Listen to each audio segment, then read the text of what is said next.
started. Hey everyone, good morning. So this is day 2 of us working on just a live feature together. So I'm not going to do any code anytime that I'm offline. Basically, every single line is going to be written while we're here together. The feature that we agreed to work on in part 1 was a pattern drawing feature for the awesome. The intention here is that you can squiggle your finger on some kind of chart, and it's going to record a new pattern that you can name and then distribute. We went back and forth a little bit yesterday with chat, trying to determine if we should do this in a way that saves forever on your awesome, and then you can like update it and whatnot, or if we should do it in a streaming way from the dashboard. It sounds like the streaming one would have been better for an MVP, like easier, but thinking about it, I realized that the amount of work is approximately identical for both. And if I do the one where you download the pattern onto your device and keep it forever, it's just better in so many ways. One of our ethos at Research and Desire is if you can't use it in the cabin in the forest, then you can't use it. Like it's just not good. So being able to download the patterns makes it so much better. Yeah, so this is the second live stream. It's of course going to get recorded. I'm going to re-upload it to YouTube. Apologies to anyone who watched the last one and saw the last 30 minutes where my camera is freaking the fuck out. That was because I was recording at 1080p 60 while also streaming and developing too much shit. And all my Docker containers were running, of course, so nightmare fuel. But yeah, that's that. Let's get started here. I'm going to catch you up on, again, the notes in a little bit more detail, gave you the high level. We're going to break down on what we've done and what's remaining. And before we actually get into dev work, we had a couple great community questions. You know what? Yeah, let's give you that background first, just in case anyone is joining who's not watched part 1. Let's make sure that we have just shared information.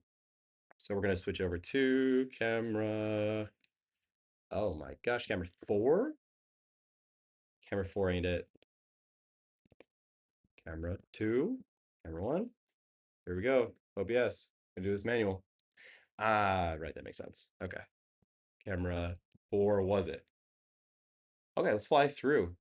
This is freeform, and we don't like freeform. Just to be clear, Mr. Tim Cook, freeform is a bad product. It is not a good whiteboard tool. Sorry, but I don't think you're gonna watch. All right, so here's where we started yesterday.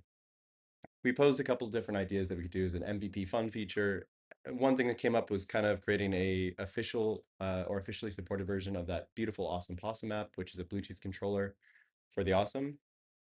The other one was a drawable pattern system. We had a couple more suggestions that I came up with, but I pulled them. We ran a poll with folks who were in the chat, and we agreed that this is the most interesting option, the drawable pattern system. So we defined what the MVP of that would look like. So we said that probably the quickest way for me to launch this is just to put it on our current React site. It does make the code for the drawing system closed source, but you'll see how I make it. So you're welcome to take it or rebuild it. We defined what a pattern is. So it's a, now we should be careful here. It's a continuous function, and it's a continuous pure function. We might even go so far as to say that it is C1 continuous. By C1 continuous, we mean the first derivative is continuous. We'll determine as we go if that's going to be the case. The biggest part that we have to be concerned about is even though your finger can draw anything, you should not be able to store anything as a pattern, because obviously only things that are true functions that can actually be replayed on an awesome are going to be useful in this ecosystem. All right, so yes, those things have already been mentioned. The other thing we noted is that the controls, speed, stroke, depth, sensation, etc., they should modulate whatever drawing or whatever pattern you have.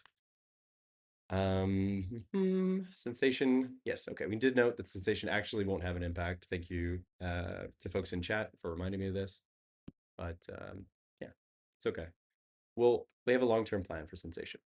All right, then we went through and we kind of started breaking this up into what it would look like and understanding the blocks of work. I'm representing those as literal blocks of work here.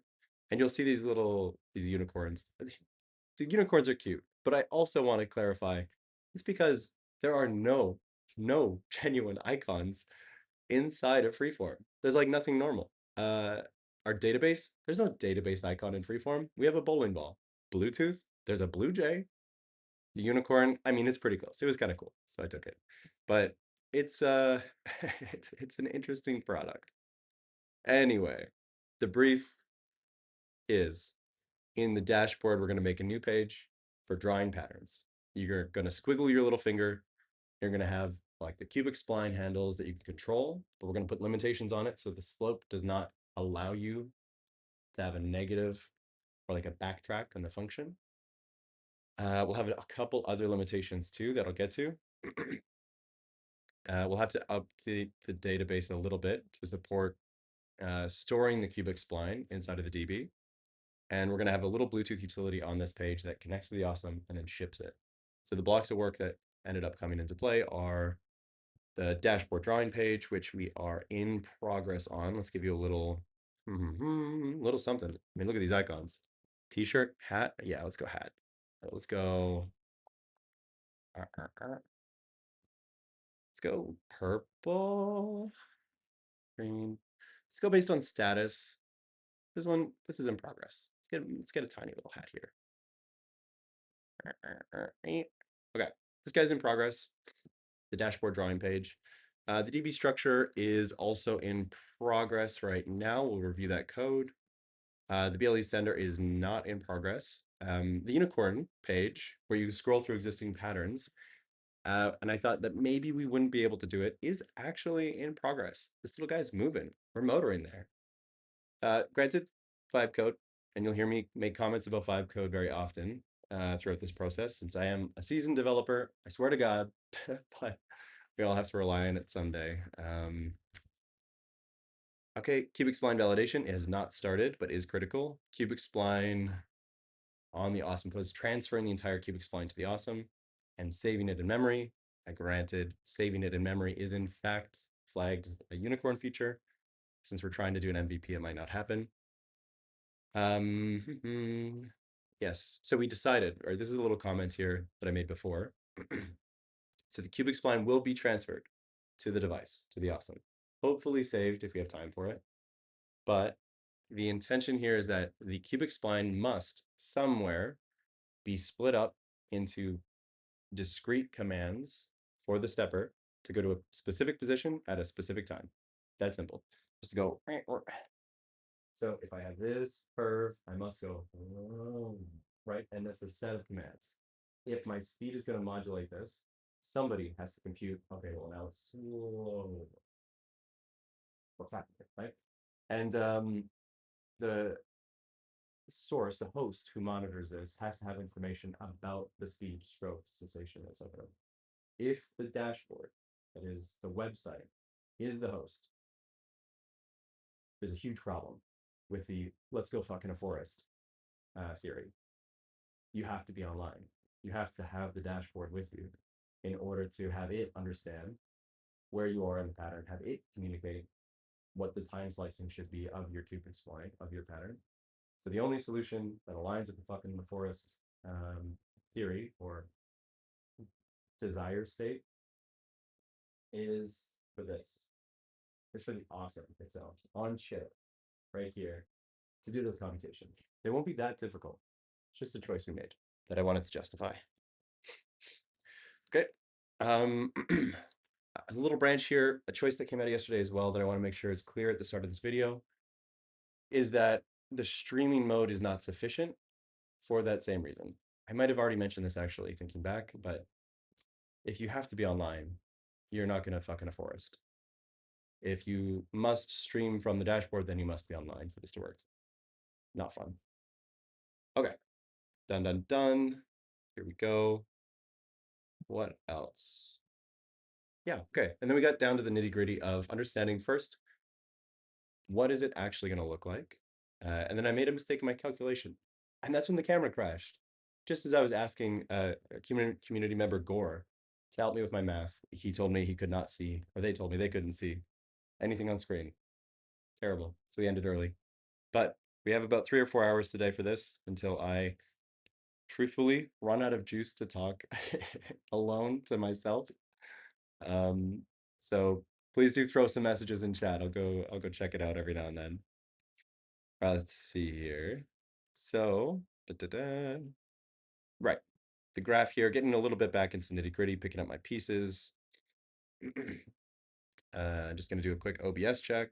Yep, she's running. And we're going to pull in chat just to make sure that I can see where you all are at. A little bit of prep.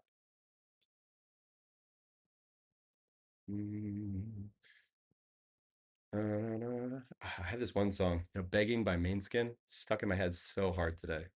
Couldn't tell you why. I just loving it. Hey, TK, welcome. Welcome, welcome. Feel free to harass me in chat. Good friend of mine. Here we are. So, I believe we're still on this view. Again, we don't trust OBS. So we're going to click through. Yes. All right. So picking up the pieces here.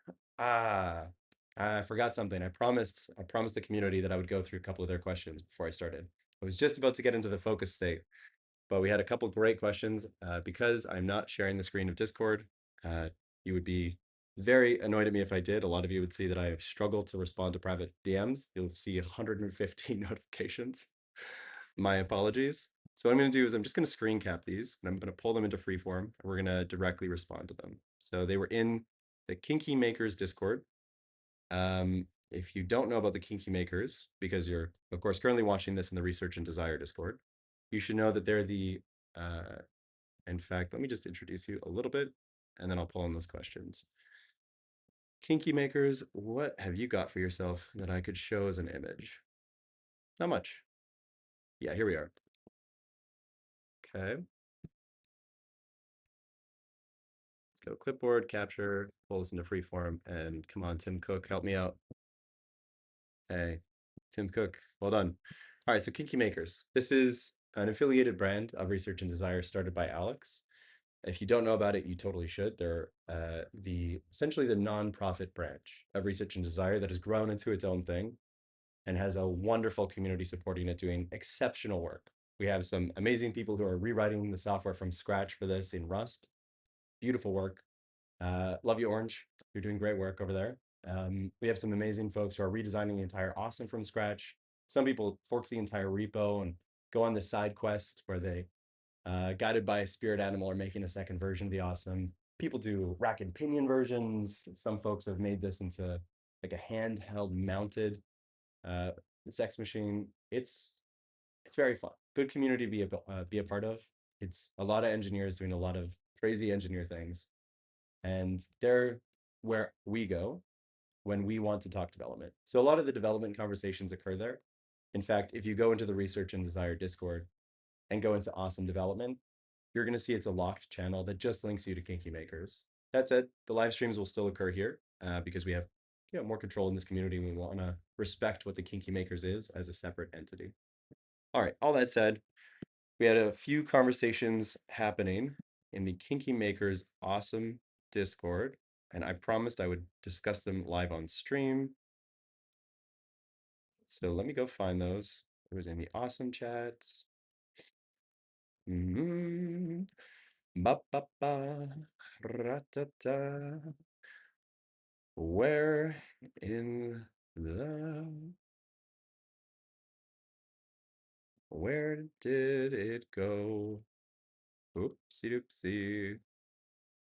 Where? So responded in, I believed. Awesome. Sorry, folks. 2 seconds. It's on my phone, but tell you what, phone is camera one. I can check camera one. So we got to dig through my notifications. So I got added. Notifications been mentions. Here it is. Jump. Found it. Okay. So we're going to pull in all 3 of these one by one. That's a dynamic conversation. Let me pull it all in. You can all read it as you like.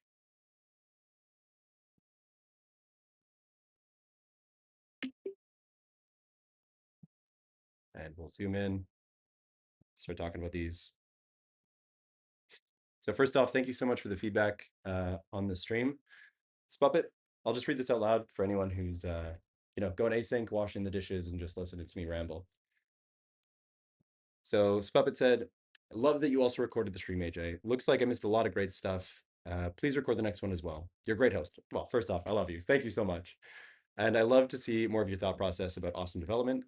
Yeah, sorry, the next one you said is an inconvenient time for you. I did think a lot about this. Currently, I'm in Thailand, just doing a little bit of work on my poking machine. That's all it does here.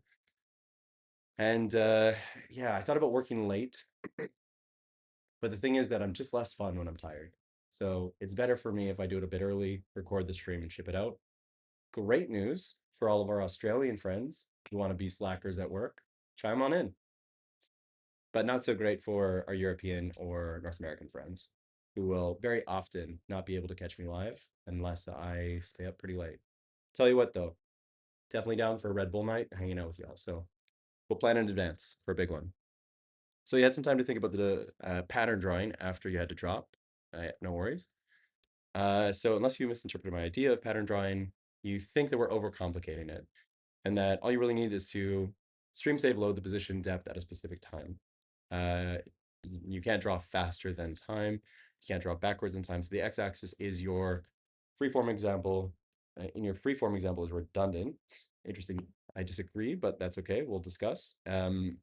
You put your finger down, you lift 10 seconds later. That is your pattern length. There's a problem there, but let's talk about it in a sec. So your x-axis, okay, yeah. So maybe applying a Bezier to smooth out X samples per second is still beneficial, but at a basic level, what pattern drawing would resemble is a fun script, which I probably Googled fun script recorder and found a site. Brilliant. Yep. We'll take a look at your site, which I think illustrates my explanation above nicely. Funscript.cz. Maybe you could draw some inspiration about how that website does it. I don't think you should dismiss the second x-axis entirely, as I think maybe we could use it to layer something like those sensation markers on top of position data. Certainly something we can use to distinguish ourselves for the awesome over X-Toys and Love Ends pattern drawing. Also, I think the reason OBS/stream died is VS Code. Yeah, I totally agree. VS Code, Docker, the fact that I was constantly saving, like I am constantly saving this file in case shit crashes, but it was at 1080, 60 FPS. I literally went to OBS after and it had a ton of error messages for every single time the stream dropped. I think it's also why camera one kept failing.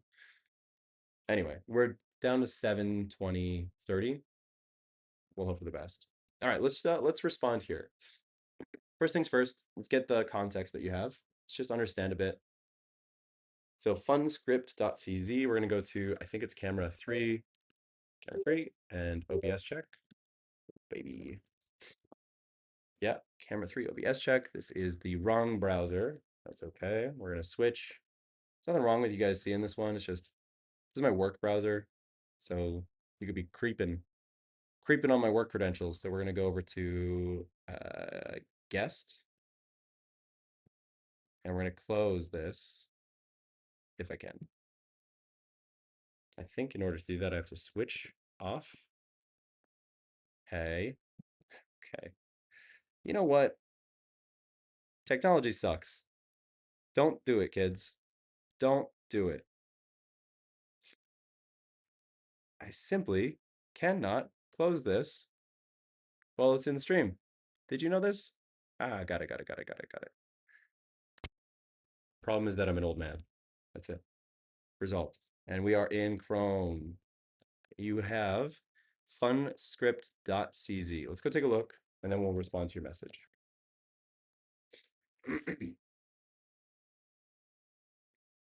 Just take a peep at myself. Okay. Cute site. Love it. Let's record something. 2, 1. Right. And I assume that I'm supposed to be okay. Okay, gotcha. Fun. Cool. Now we pause and we can do a replay. Oh, not what I wanted, but it's okay. It is a very fun tool though. Slightly buggy, but very fun. Let's try one more time. I want to see it replay. In fact, maybe there were no bugs. I just misunderstood. Yeah, that's the case. Okay, cool. And we have a duration, offset, speed. I'm gonna guess this just downloads a FunScript file. Yeah, okay, video title, URL, performers. Ah, interesting. So the idea here is like on this site is you're watching a video, you simultaneously kind of jiggle your mouse at the right times. It creates that FunScript for you and does a replay. Cool. Thinking about it. So for a FunScript where time synchronization is critical, this is perfect. In the case of a FunScript, speed does nothing. The speed controller has exactly zero impact. If I do a FunScript at 100% speed or 0% speed, nothing should occur. The reason for that is the time controller, the speed controller, is the video. We could use speed as an upper limit, but that's going to result in poor pattern responsiveness. I'm going to guess that in the case of a FunScript, the only controls you would ever want to impact your play would be the stroke depth, not sensation, because that wouldn't exist there. So how are we different? What is the pattern drawing system versus the FunScript system? The pattern drawing system is RoboStroke or stop and go. It's versions of the patterns that we already have today, where you strongly expect the speed to change. I wonder if I could do a quick thing in Wolfram Alpha, but you strongly expect the speed to change how frequently a period occurs. Let's just draw this in the air, and then I'll see if I can quickly draw it for you in Wolfram Alpha. So let's go camera one. All right, let's imagine a graph in the air. We're gonna just pretend that we have a sine wave here. You know what? I have a whiteboard.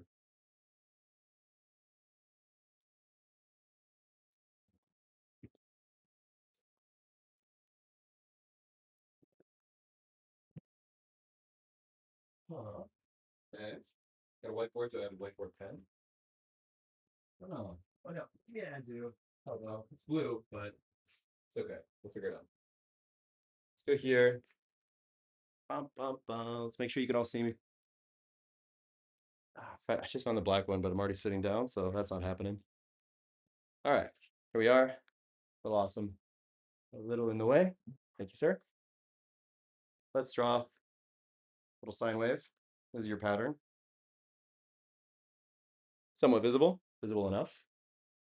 Now this needs to be something you can control with speed. You should expect that if your speed is 0, that your curve, let's try to actually speed faster. If this is your speed at say 25%, and you change your speed to 50%, you'd expect it to be faster, meaning you expect this pattern to start at the same point, but complete quicker, like that. This is critically different from FunScripts, where the timing is controlled. The speed, therefore, is controlled by the video that you're watching. If I draw a pattern, I must control the speed by changing the width of the function, the period of this sine wave, so that one repetitive section, one curve occurs in a shorter or faster period of time. So the x-axis, which I called in our item here, screen 4, I believe I called it time-ish. So this x-axis is time-ish. It is not time, but a function of time, which allows us to control how quickly you're moving through the entire cycle. I hope that makes sense why it isn't FunScripts, and we must have some sort of x-axis. We can't just do position streaming. I'm going to start rambling. So I think I made the point clear enough. Before I continue, I'm going to take a little break, grab myself a cup of water here. I'll be right back. Gonna get you my little friend in the meantime, so you're not hanging out alone. I'll put a little BRB message up.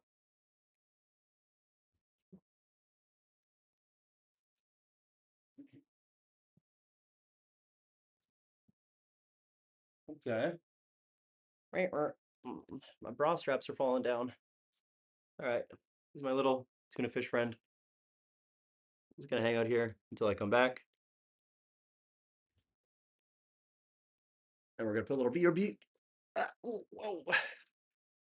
Is this a real fish? Give us a quick BRB and then I'm gonna go grab a water.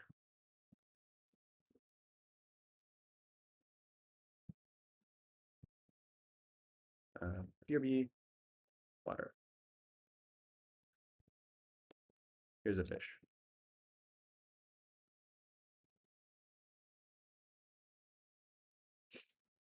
A fine fish.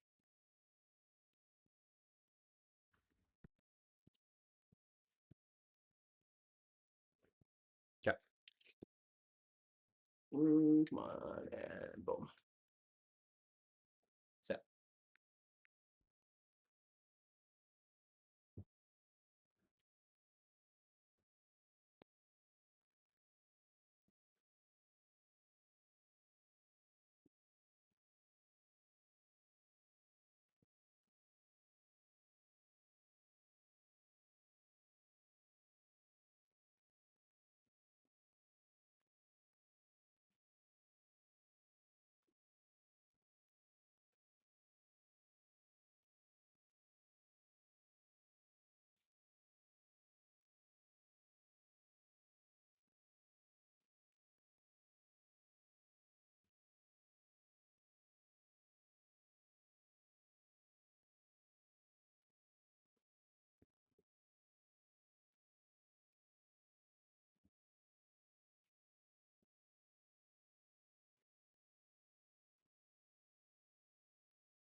Okay, we're back. We have creatine, electrolytes, and a little water.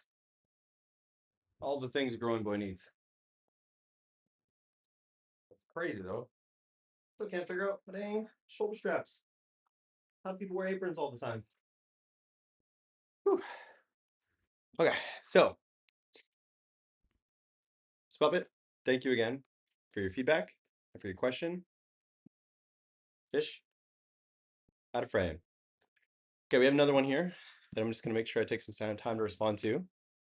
This is for Asleep at the Switch, who needs a super special call out. Thank you so much, Asleep at the Switch, for a lot of your recent contributions to the OSSM firmware, as well as the docs, especially the streaming function. It's been awesome reviewing your code. Great seeing the quick back and forth. Truly appreciate your input lately. You're crushing it. I'm gonna make sure you see that you got a little special shout out here. Love you very much. Okay, so let's see. So this is gonna run into issues if you're using streaming mode. So each move is calculated for acceleration time and the minimum required speed to reach the destination in a given, if possible, time. Yes, if you're feeding 10 points along a path that is going to slow down and briefly pause at each step. Yes, traveling the same direction, the sensation would be interesting, but it is often more jarring than pleasant. If you turn on smoothing options, it will attempt to smooth that one out, but at that point, it's better to just do it, to only give it commands at direction changes, the amount of time you want it to take between extremes. There's a couple of comments here that I have for you. First, I agree that if you want to do, I want to make sure they require a speed to reach, yeah, correct. So they require a speed to reach a destination. If you were to have the speed information removed, like a fun script, not a problem. Then you just send the position time data as we already do. That's great. If you required speed modulation, which we do, then you have to either send them the speed information and they compute your points, or you receive the entire curve and you compute your points. We're doing the second one. Yes. Slowing down and pausing it definitely is annoying. Okay, very importantly, we all know, and if you don't, you should know, that the stepper uses these trapezoidal transitions between commands. And if you say, give it trapezoidal direction information, you just want it to do this, the curve that we've drawn here, and you choose to send 10 points across this very linear path. It will not full stop, but it will jitter at every single one of these points. There's some low-level reasons why this occurs that I don't fully understand. I guarantee my good friend Orange understands it perfectly, so I'll just have to give them a call later. But what I do know is that in practice, yes, if you're sending a bunch of points too frequently, spamming when you're just really doing one single movement operation, which works very well with the trapezoidal system that exists already on the stepper. Somebody fact check me. Is that trapezoidal pattern on the stepper as a result of control firmware on the stepper itself? Or is that trapezoidal pattern a result of the physical makeup of the stepper motor, like the gearing ratio? Or is it in the library we use to control? A couple of questions for the audience there. Somebody smarter than me, let me know. But yes, asleep is right. Too many points will cause jitter. Way too many points will flood the stepper and cause dropped commands. This is something that I've experienced very often while I was messing with pattern streaming to begin with, or position streaming to begin with. For sure, it's a risk. Luckily, we're not going to have too many of those risks with our pattern drawing system, because we're sending the whole cubic spline over, and the OSSM is deciding how to segment it. We will still be at risk of segmenting too often and causing those jitters because we're sending too many commands. We'll have to be intelligent about how we do it, but we're not going to be at risk of spamming the motor and overriding commands, or say dropping stuff out of queue, missing beats. That shouldn't be a risk. Oh, what happened here? Come on, Tim Cook. Come on, Tim Cook. Never gonna get a fucking Apple sponsorship. Yep. Okay, to do it more effectively, I think we need to pass the busy information to the OSSM. I love you. Yeah, we're in line here. And then, yeah, need to implement an alternative motion planning system built into the stepper library. Okay, cool. I'd asked you a question in this chat just after. I wanted to make sure that you weren't talking about the motion planning system of the motor, which would be very difficult to control. But yeah, a new motion planning system in the stepper, that's okay. We can do that. Definitely on board.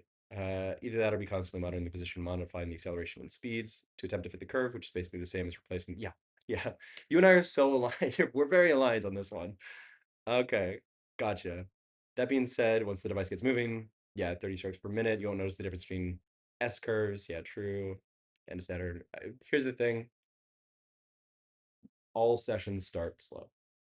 There is, I mean, absolutely a case to be made for sessions started quickly, where you've already been doing stuff in advance and you're warm. But we should make the assumption that all sessions start slow. And so if we're going to redesign a motion planner, it should have a very graceful, slow speed control. You know what? I'm gonna start calling it motion planner. That's a good system. That's a good name. I'm sure that is the literal name, but hey, I was calling it segmenting or something. We're calling it motion planning. Cool, cool. Further enhancements, yes, could be more interesting. Slow patterns like the sensation, drop in like these little pins. That's definitely something we're gonna do. All right, I think we're all caught up here. I'm just gonna double check Discord, see if anyone left me anything, and then we're gonna get back into brain space. Oh, you don't hear anything? I see green. Uh, Hey folks, can anyone hear me? We're gonna do a mic check. 1, 2. I do hope you can hear me. That would be so sad. I see green. Green is good. Input device is Mac OS. Pro microphone. Let's go check OBS. Huh. All right. Don't scare me, Gore. Don't scare me. Okay, we're checking everything. OBS says we have noise. I'm gonna check with a friend of mine.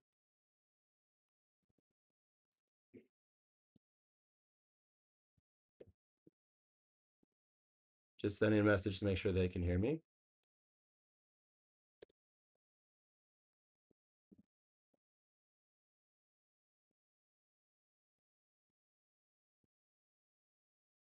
Test, test, test. 1, 2, 3.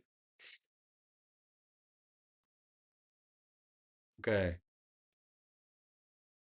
I'm gonna ask Chicago here, our other audience member.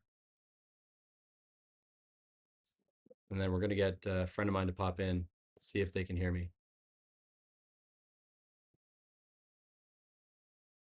One sec. 1, 2, 3. How goes? Can you hear me there, TK? T-Cake, I should say. You can't. No way. That's terrible information. All right, let's try. Let's try. I'm gonna try a couple of things here, folks. Thank you, Gore, for the info.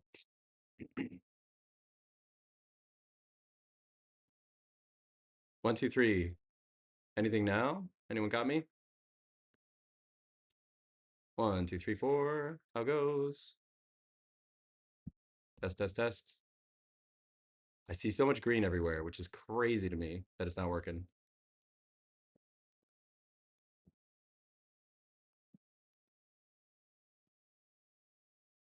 One, two, three.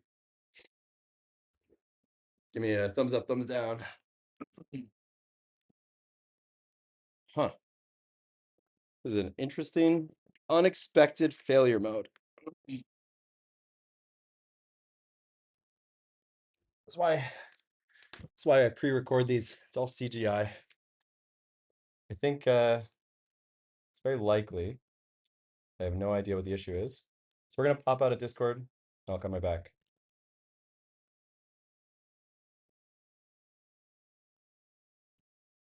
Okay, and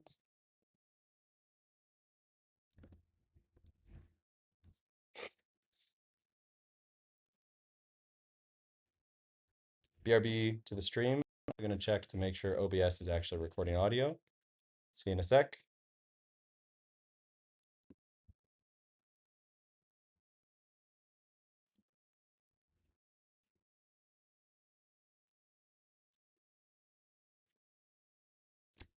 Okay, test, test, test.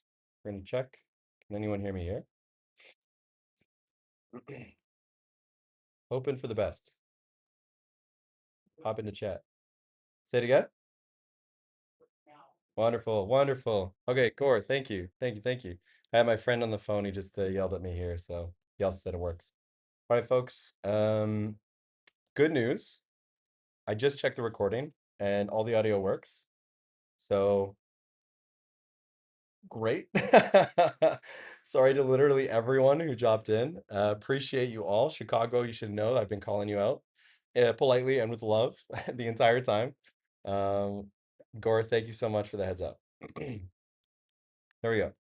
So, double checking OBS. OBS is going, we're recording. People say they can hear me. Love it. We did a bunch of review on these comments here.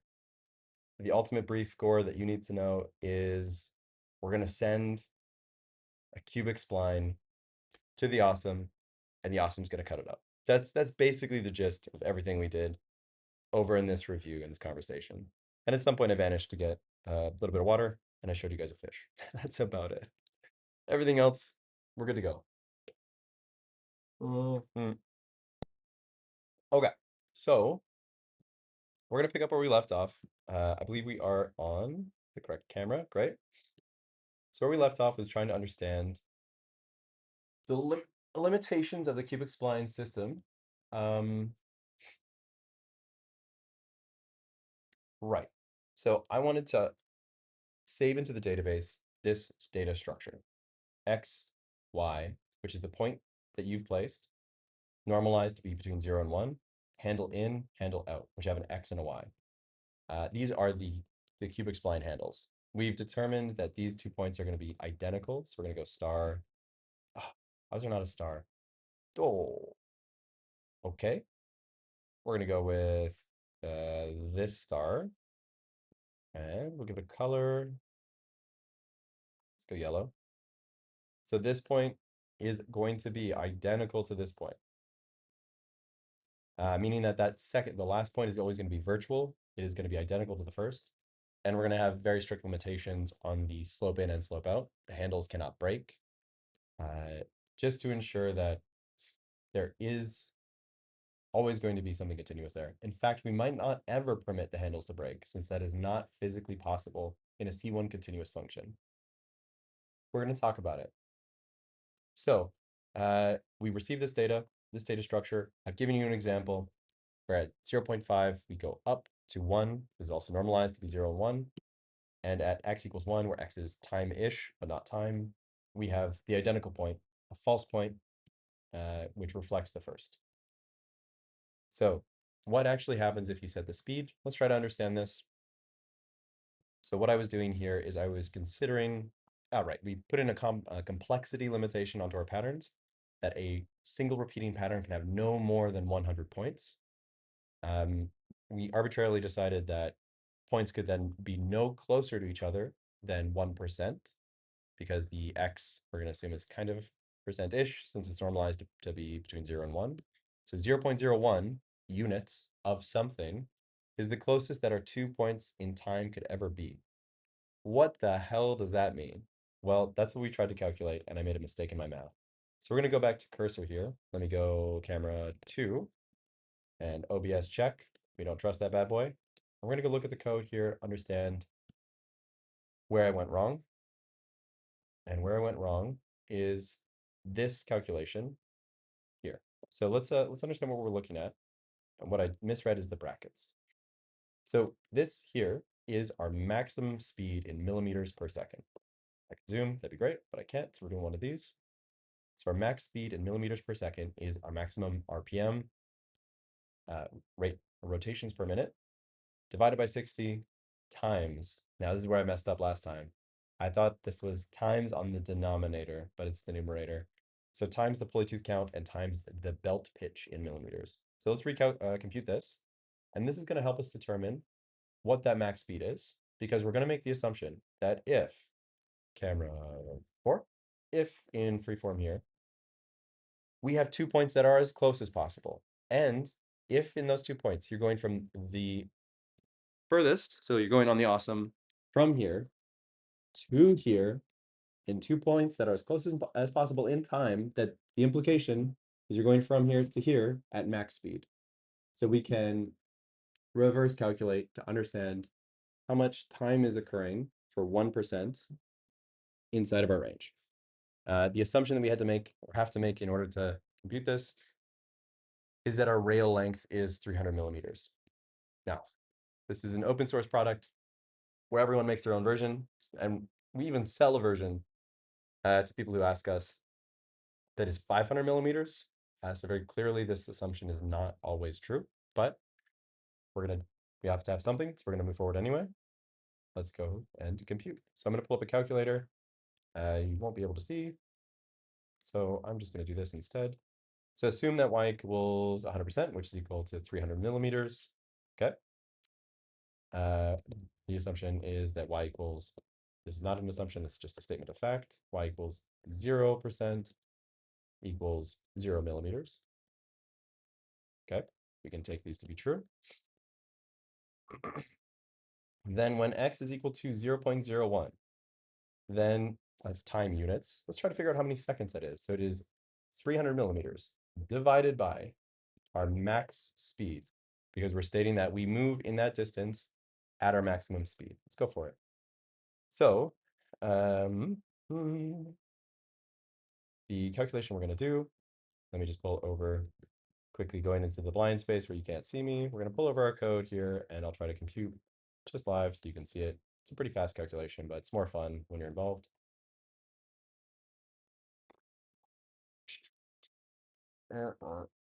Here we go. Left align. Okay. Max speed is equal to max RPM, which is 1,500 divided by 60 brackets. My bad. Times pulley tooth count, which I'm going to go look up inside of the code base. I'll bring you with me. I believe this is 2. So inside the code base, we have 20, and belt pitch is 2. So let's go back to camera 4. Oopsie. Okay, everything you click on here is going to conflict. So let's go back. So we have to do times 20 times 3. Just remembering as I switch back and forth.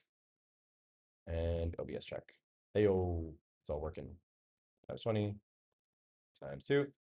And I'm not in the mood, so we're going to compute. Heyo, there we are, pop. So calculator's off screen, can't see it. 1,500 divided by 60 times 20 times 2 is, so easy, 1,000. And this should be in millimeters per second. So we divide by 1,000 millimeters per second, which makes a lot more sense. Then this implies calculator, because why not? Obviously easy, but hey, why think? So what a terrible statement to make. So our time, when time is equal to 1%, it is actually equal to 0.3 seconds. Wonderful. So 300 milliseconds is the amount of time that we are assuming we can transfer or move between 0 and 100, or 0 and 300 millimeters. There's obviously limitations on this that we're not going to consider right now. So the limitations would be you have to decelerate as you approach a hard stop. You cannot instantly decelerate. There's so much extra complication here. We're just trying to get an understanding of the limitations we're putting into place and the assumptions required to get there. For now, we're going to ignore things like the deceleration requirements, like potential, not a high risk, but a potential for a heavy toy and its momentum to carry you past the deceleration limits and to still hit a hard stop. All these things are going to have to come into play. For now, we instantly stop the second we hit our destination. Cool. Good to know. Max speed is 1,000 millimeters per second. Great. Good, good, good. Now let's pop into the code here and see what we have. So back to our task blocks, or our blocks of work. Top hats mean we've started the work. We're here. We've started the dashboard pattern drawing page and the database structure changes for saving the cubic splines. We did a ton of work manually designing the architecture for this, understanding what it would look like. But the place where we allowed AI to step in is after we knew what we wanted, we asked it to make those things. This is my very strong stance, is if you do not design your solutions and you ask AI how to design it, you will be extremely disappointed. So we don't do that. We design it and we ask it to write faster than us, only in the places where we know what to do already. We could do it ourselves. It's just a better typer. Okay, so let's take a look. It did build out a first pass framework for us. So I'm going to crack open cursor and I'll pull you into camera 2. Let's do it. We're going to do OBS check. Still don't trust it. Never will. Never have. Never will. Getting low on battery, but I don't want to move my arm that far. So we're going to reset. Okay.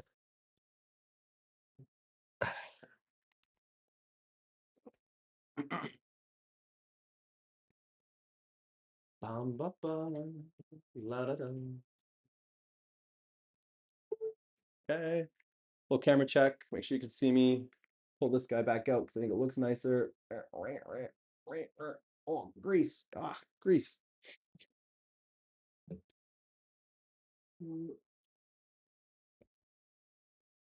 Let's take a look.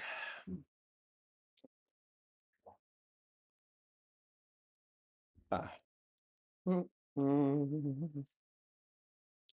How how do people keep these things down? I don't understand. Straps, man. Somebody help. All this shibari. I still can't tie an apron.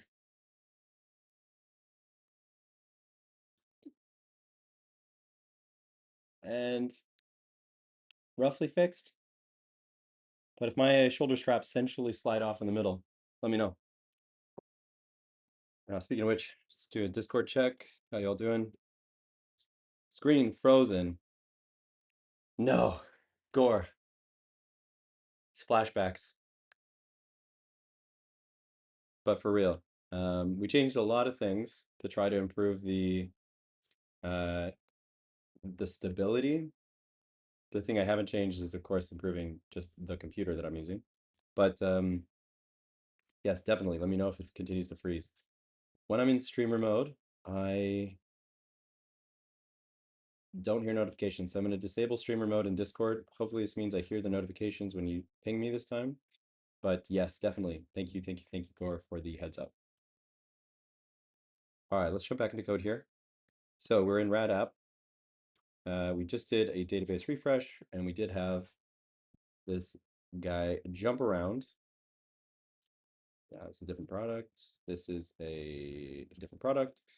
So we had this guy jump around and create a few different tools for us. Let's go take a peek. What did it make? So pnpm, just do it install. It's been a minute.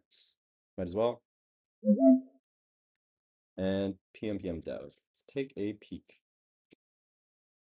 So it created on the patterns page. Is it okay at co-locating files? But anyway, it created 2 pages that we're going to go investigate. It should have created the table, which allows you to see all patterns which are available for you to download. And it should have created the page that allows you to draw those patterns. Let's see what happened.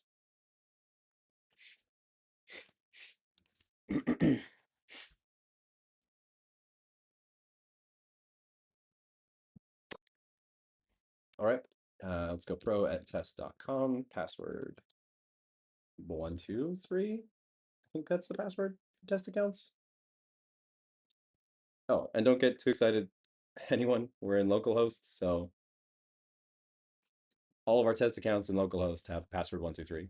No need to go spamming my server in production to see if I left any password 123s out there. I did not. I promise you, I did not.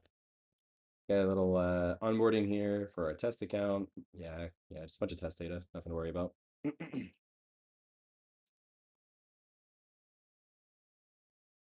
Full OBS check while this is loading. We're up, but you can't see Chrome. There you are. Saving your settings, what's going on? taking its sweet time.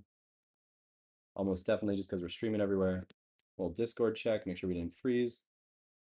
Wave, wave, wave. Oh, we're a little frozen. No. Ah, back. What can I do here? Let's see if I can decrease the video quality on Discord because I'm recording.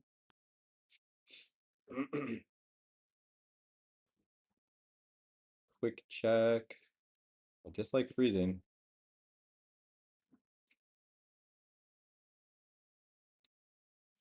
Uh-huh. Push to talk. Camera streaming. Mm-hmm.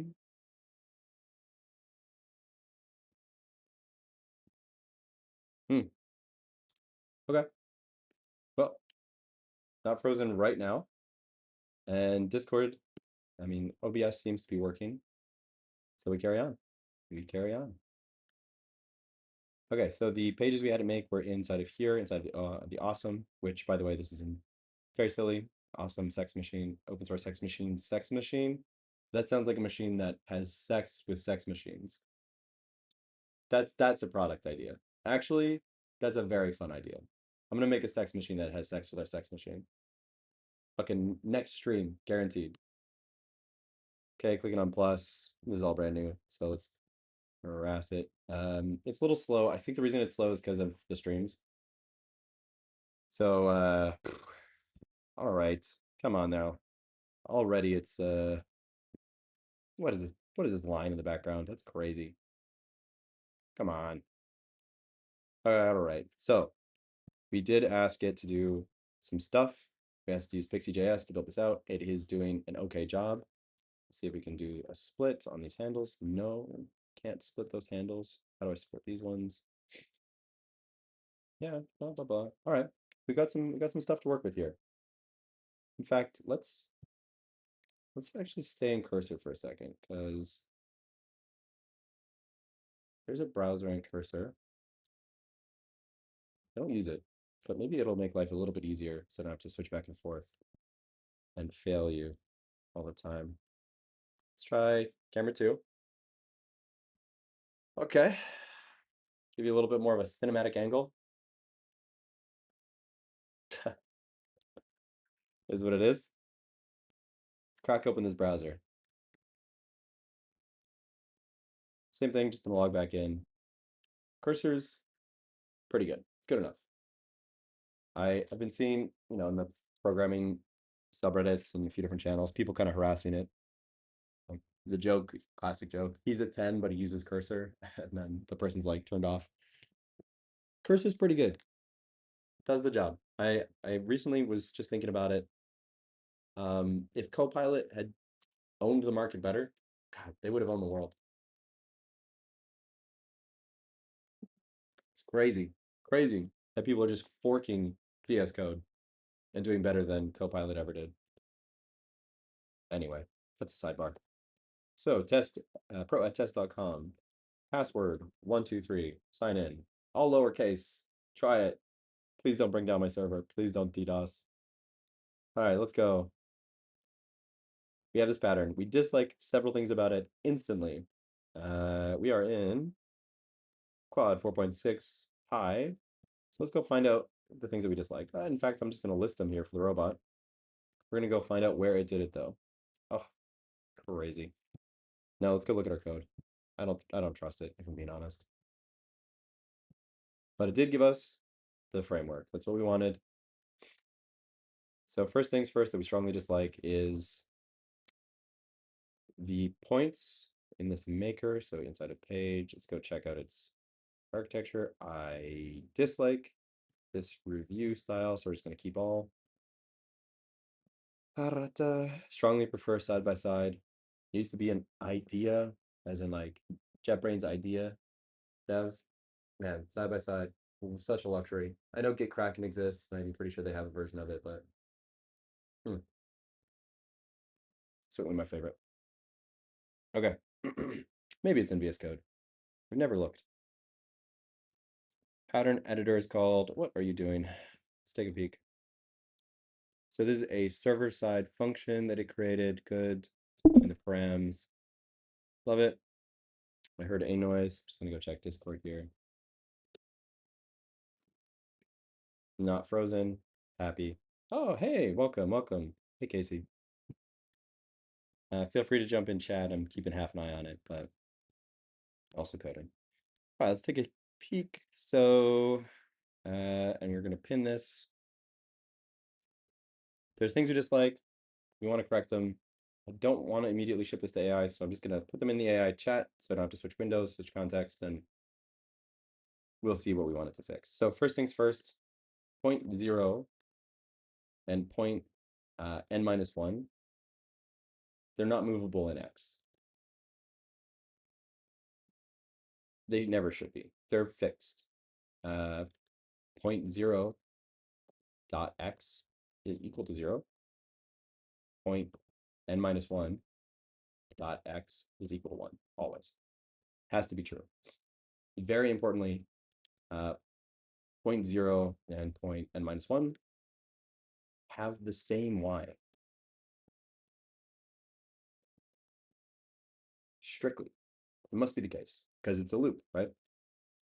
The reason for this is these are cyclical patterns, so that means point 0 dot y is equal to point n minus 1 dot y, always.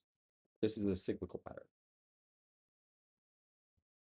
Similarly, the handles are identical.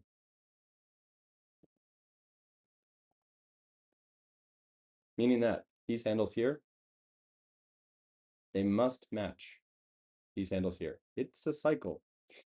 And we've decided, since this is C1 continuous, that you can't break the angle, but you should be able to change the velocity of each. Let's explore that later. We also dislike that it decided to loop back. Do not, gosh, do not draw a line. Say do draw a line from 0.0 to 1, 2, dot, dot, dot, n minus 1. Do not draw a line from point 0 or point n minus 1 to 0. You fool. We're not going to hit send on that just yet. We're going to go take a peep in the code. But so far, it is looking good. So this was done in Pixie.js, which was my preference above all other points. Let's try adding a point. Okay. When you say remove a point, does it? Okay, good. It did make it so that hey, what's this? Hey, hey, a strict condition. Was that you can't remove points? You can't remove point 0 or point n minus 1. Cool. Okay, well, you can't remove point 0. That's nice. I think I understand the confusion. So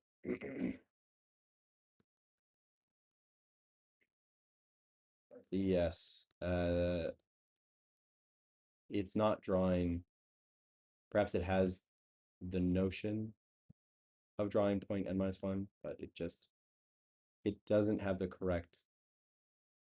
Okay, I think I'm rambling here. I have to look into the code to understand what's going on there. So let's peep back into the code. We're a little disappointed. I kind of want Control Z as well. This is crazy. That's a task I'll definitely give to the AI. We're not going to hit ship yet, but just to make sure that I don't do anything crazy, we'll let it plan. I'm going to fix some of these changes now, these issues now, but you may plan fixes in parallel. The background, just expect that we're going to be touching the same code. Okay, let's take a peep. And we'll let this guy churn. Okay, so if we don't match, right, if it's new, and we say create a new pattern, and we return the editor, if it is a valid UUID, great, we continue. If not, we redirect you to the patterns. This is Okay, I'm going to write a to do, which is going to break our linter, which is and throw a toast. I actually, in fact, believe this is not. Is this something we support server side? Should confirm. Is owner. Yeah, we're okay with this. Obviously, we do RLS for all of our security checks. So this is fine for now. Oh, whoa, hey, what are you doing? As unknown? No way. Never, never, never, never, never. What are you doing? Why have TypeScript and call as unknown? What are you up to? All right, I'm gonna try. I'm not sure if this runs server side. Let's give it a shot. Let's go ABC 1, 2, 3. There we are. So I get my toast. Ooh, infinite redirect. What's happening? Or just compiling. What's up?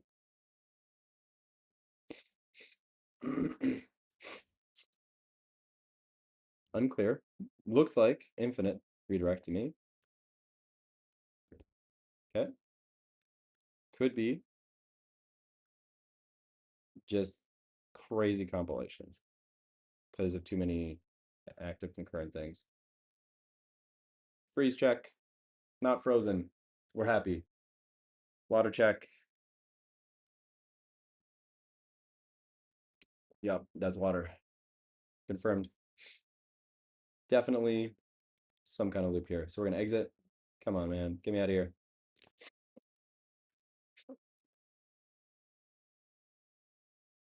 Is running with server cache disabled for this navigation component metadata and DevTools will not accurately reflect.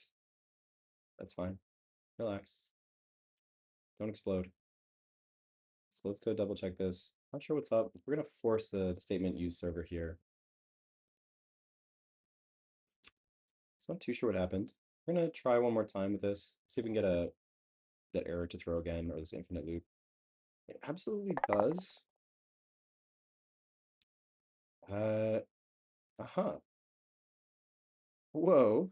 Logged me out. Wow, that's interesting. Ah, that's interesting. Okay. Try to keep ourselves a little on task. So I'm gonna just accept that it throws me out if it does it again.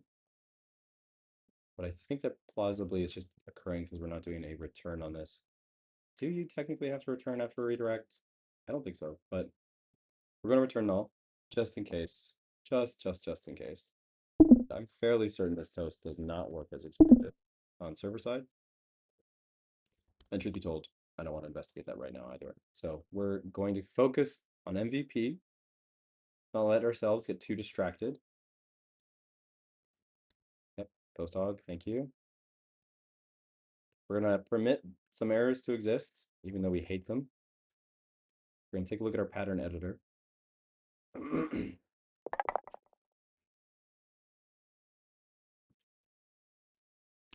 Okay. Man, the computer is so slow when streaming and recording. All right, quick OBS check. Don't trust it, never will. Looking good. Recording as we do. Oh, quick posture check. Ow. I'll get a desk. Don't worry. All right, let's take a quick look. Not a fan of fixed canvas height. Okay. Not a fan of dynamic imports. What's going on? I do recall having to do this in Pixie.js as well. For that previous product, that mapping product that I rambled about in part 1. Let's just continue to take a look at this code. Again, we just let it scaffold, but we have to understand it. Okay, some kind of canvas width observer to handle resize. I'm sure, feel fairly confident that it is not doing that well.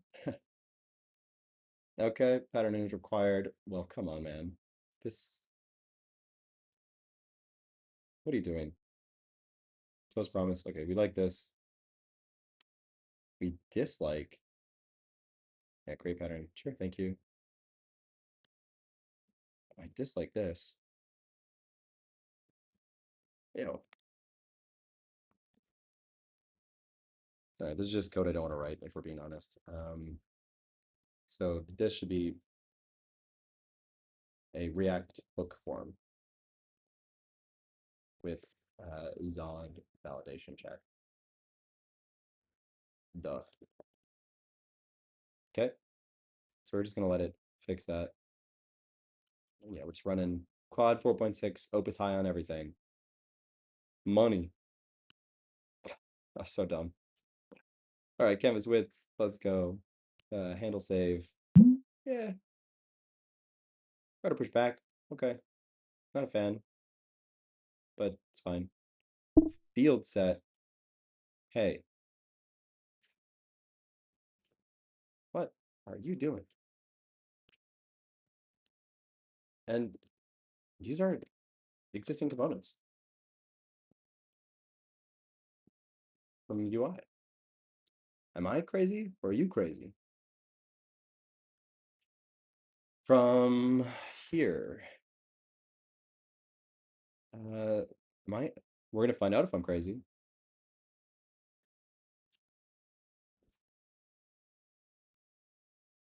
So we should have a field set. Yeah, man, right there.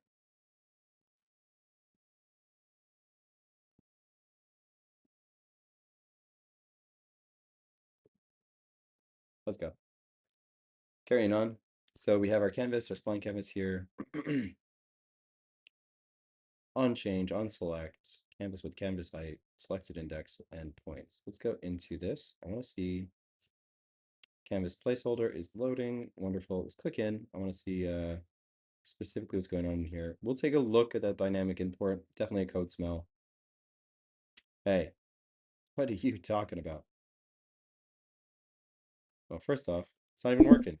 Your little ESLint no check. Second off, who cares?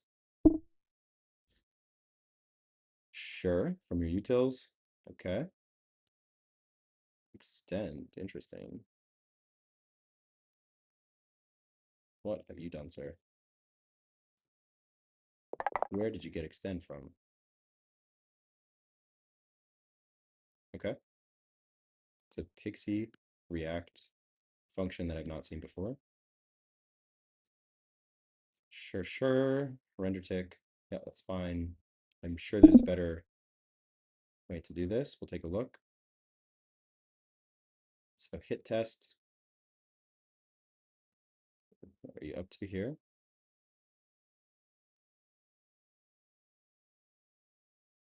So handle pointer down, handle pointer move. Hit test, I'm assuming, is the on click. We have a drag target and who is calling. Okay, you're checking to see if you clicked on the point. But I do know there's better ways to do this that are native to Pixie.js. Doing a hit check based on your position is interesting. Handle pointer move. Okay, you're just dragging. Okay, quick Discord check. We'll see where y'all are at. Clear my brain. Ah, hey folks. Hey Vita, you look new here. Very welcome. We're working on some pattern drawing utils. So you can scribble some stuff. Ah, lost it. Lost them. No worries. Still recording. So happy anytime anyone can come in, even for a few minutes. Okay, handle out from canvas. Pointer up. Man, AI freaking verbose. Yes, it's all fine. Like I'm truthfully, I'm just gonna keep most of this. Let's go find our issues. Just reading through. It's just very verbose, very, very heavy. Not heavy. It is too.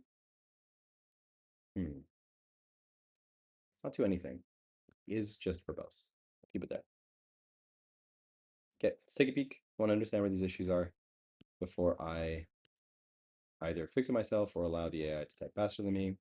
The rule of thumb, I repeat it often, is if you can't do the fix yourself, don't trust the AI to do it.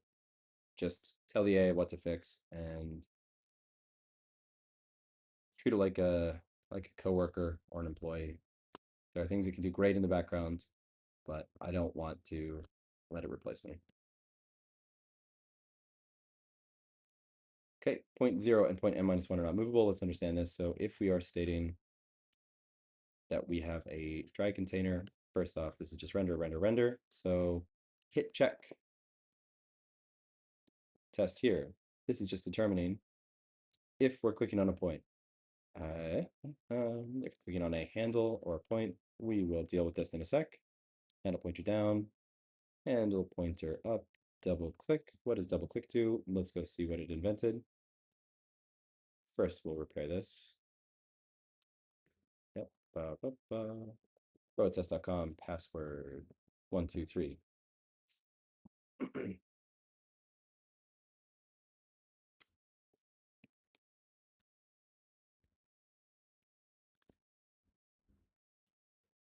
Okay, here we are. I wonder if the issue is that it's not drawing just this reflected point. That's my current theory. But anyway, let's go understand our code. So target, if target return, let's go check out double click. That's the objective here. So if I double click on you, what's the objective? What do you do?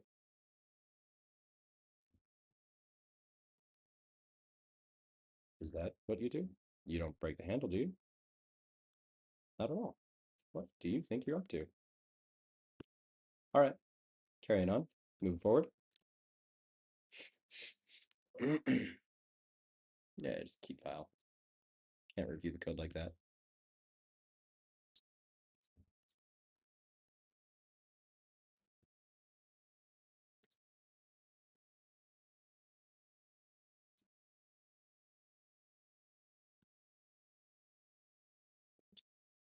From canvas X, from canvas Y, new point, sure, and insert point at position. Okay. Okay, double click is arbitrary insert. Gotcha. And then select remove. Okay, down, down. So let's limit the first thing, which is if you are point n or n minus 1, then you can't delete.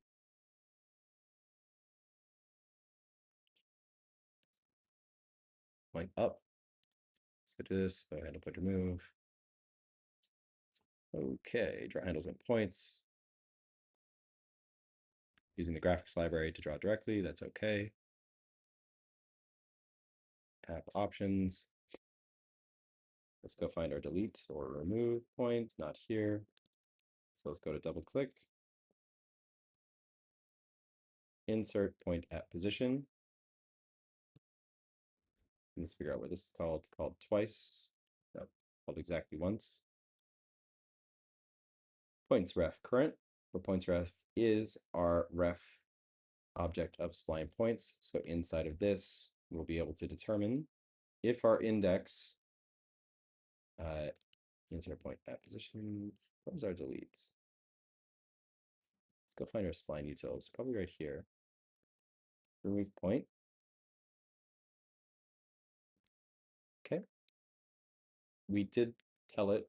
We did tell it that the points is going to be 1 point, but we implied that the last point is going to be reflected. We did not clarify this. So if points is less than or equal to 2, return points. These are all client side question mark. We're going to make it more client side so I could do a little toasting.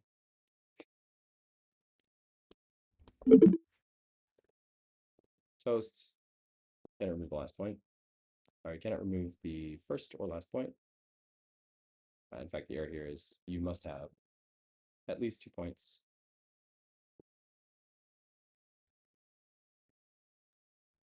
Okay. If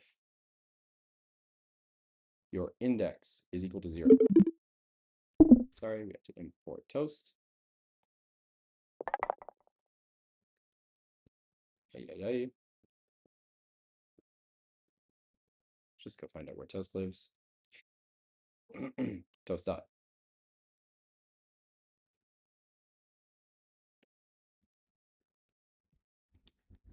Uh-huh.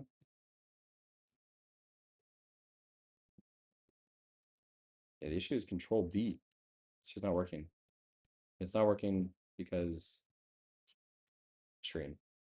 Just a little heavier than I remembered or than I expected. Is what it is. Not a problem. So Toast, error. You must have at least 2 points. Okay, if index is equal, or sure, less than or equal to 0. Uh, or you cannot remove the first or last point. Remove points. Great. Otherwise, we're going to filter out the point where the I is equal to the index and return. Enforce periodic constraint. What's up?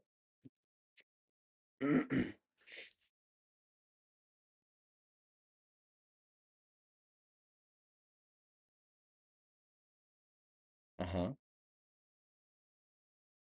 Who else is pulling this enforce periodic constraint function? I don't know, man. You're not doing a good job of it. So certainly we have a problem with enforce periodic constraint that we want to make sure we fix. So we want to make sure that the point that's being updated, in fact, we just want to make sure that the last point and the first point have the same handles and the same Y position. So first dot handle in is equal to, yeah. We're also not going to allow it to be broken. So just thinking about this for a sec. Thinking on the math in this one. Sure. Let's also just do this. First dot x is equal to 0. First dot y is equal to, when you say 0.1, that's wrong. Updated points. What do you got? So you make a copy because you don't want to have a link to the parent. You make a copy of the first one. Let's go ahead and grab last. Yep, I'll take that. Uh-huh. Yeah, let's just make sure. Or add over. Sure, there's a pretty heavy linting on this one, in this repo. Sure, let's take it at -1. I'll take it. And what are you yelling at me for? Thank you. So we do know that first dot x is equal to 0. We do know that last dot x is equal to 1. We do know that the y's must be identical. We do know as well, first what's up here? What are you talking about? Oh, yeah, sure. Sorry. Okay. So we have x0. Which one do we want to copy? Yeah, we'll copy last. It's all right. Yeah, it's fine. Okay, x1. No need for that. Thank you. We'll just go last y. Next. Am I crazy?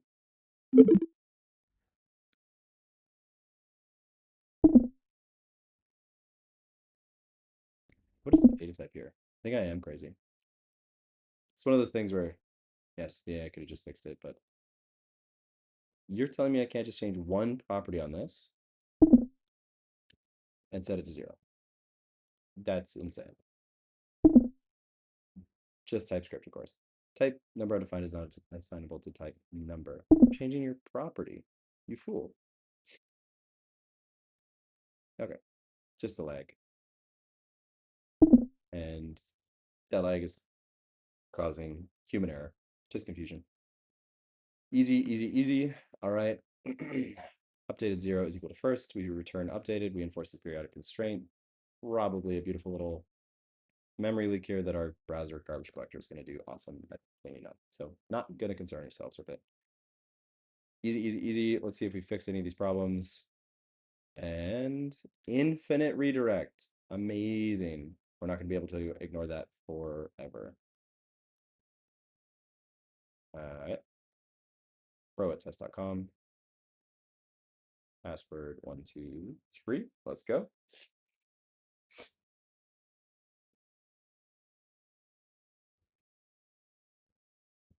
Clicking in patterns.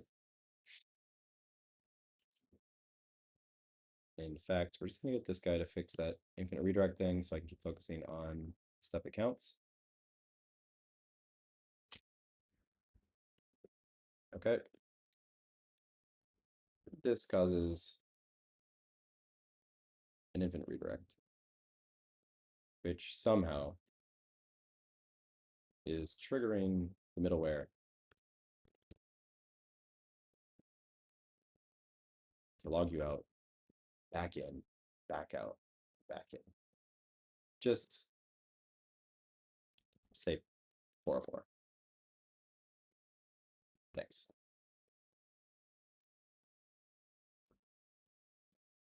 Great.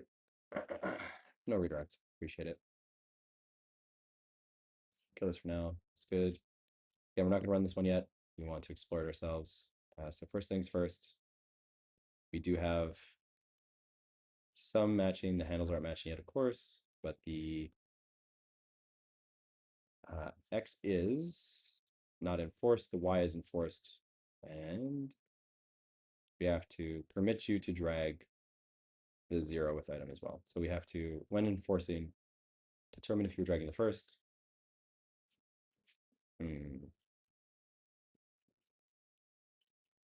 Yes, the ideal thing would be to understand the previous state and the next state. We could do this with a literal state function, like a use state, but putting a function inside of it in React. That's possible. All right, what do I want to do? I want to make sure I deliver fast. So we understand some of the issues. We understand where they're occurring. We're going to say, we're getting to the point where I'm tempted to push this out to the boss here. Just not in love with some of his choices. Yeah, need to undo support. Okay, 3, 2, 1. Am I ready for it? Nah, not yet. Insert point of position. Then check yourself out here. Infinite redirect boy. Great.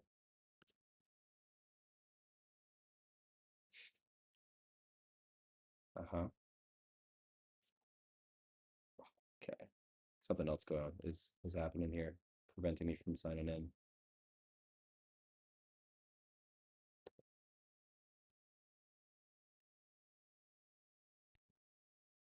Okay, we're gonna take a look in Chrome because I don't want to spend my day debugging authentication issues.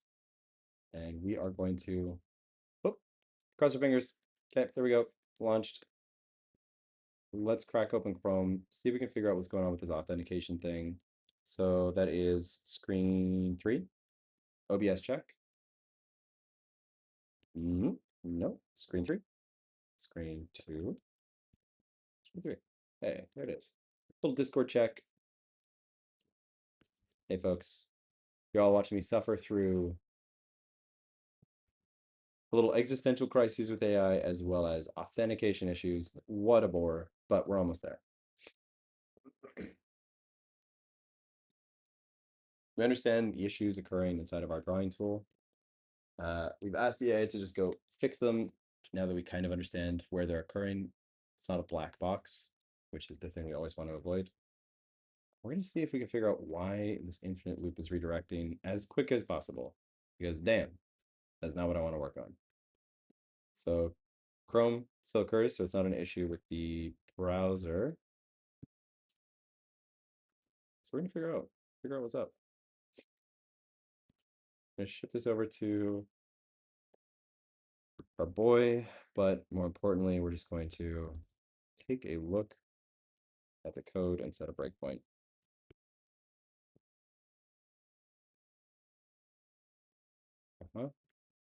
Wow, very, very, very annoying. Finish writing cache file system. Thank you. What is happening here?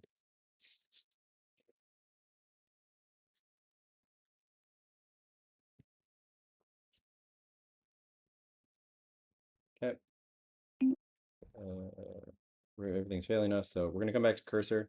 And with me, we're gonna set a breakpoint. Hopefully you can see this browser. Let's go take a peek. And where are you, OBS? Little OBS check.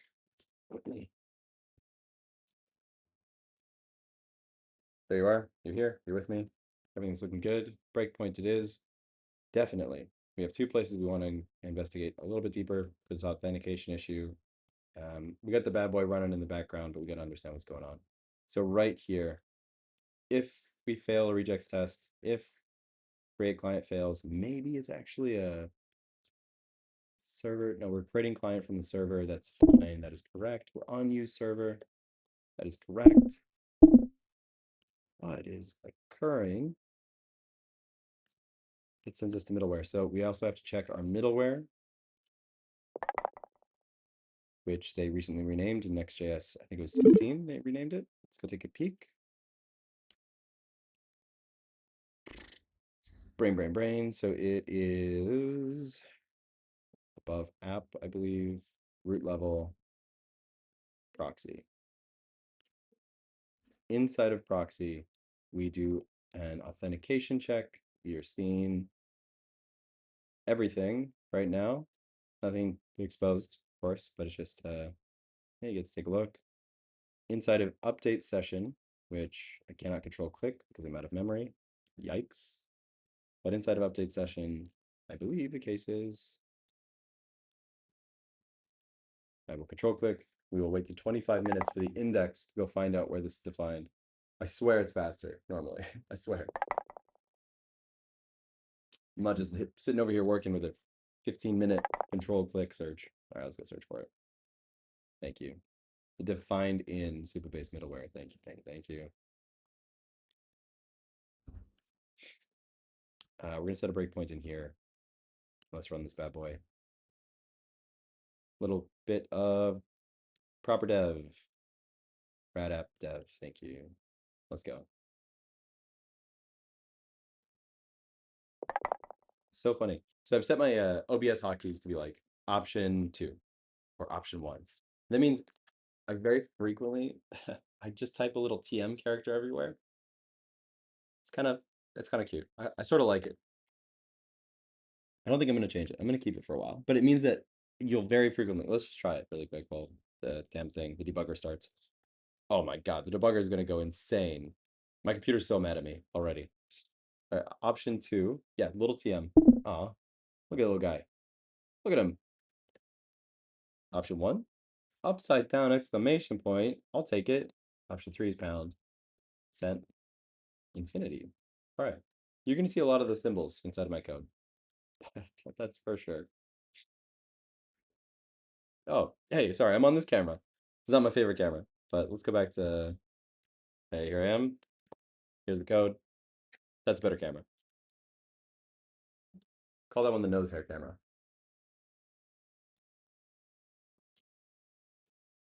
All right. This is up.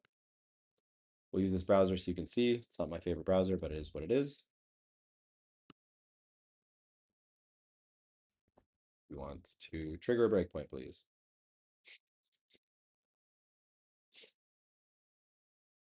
We have this guy working on some of our issues. Still don't trust him, but we're working fast. Trying to keep my mindset of in the MVP state. We'll clean up his code when we need to clean up his code.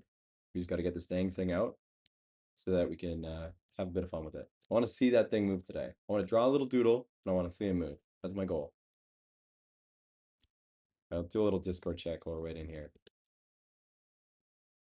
Oh, hey folks. Killer Tofu, love the name. Stratur, welcome. Gore, we got you back. That's great. All right, so we're inside an update session, just debugging, trying to find this infinite auth loop. Which page is attempting to load? Source page is proxy. Request here. Let's take a peek. Same origin. Yeah, this is where are we going? Yeah, okay. So this is the page causing an infinite loop. Let's find out what's up. I step through.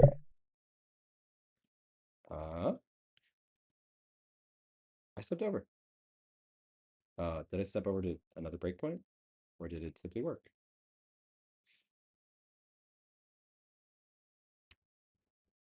Hey, what are you up to? Quit tricking me. Where are we at? Step over. Thank you. Sure. So user is defined. Yeah, we're on the root page. User is defined. Okay, we've already been redirected. We click forward. You know what this might be?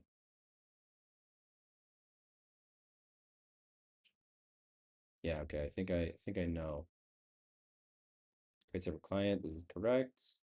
I wonder where did this occur? Okay.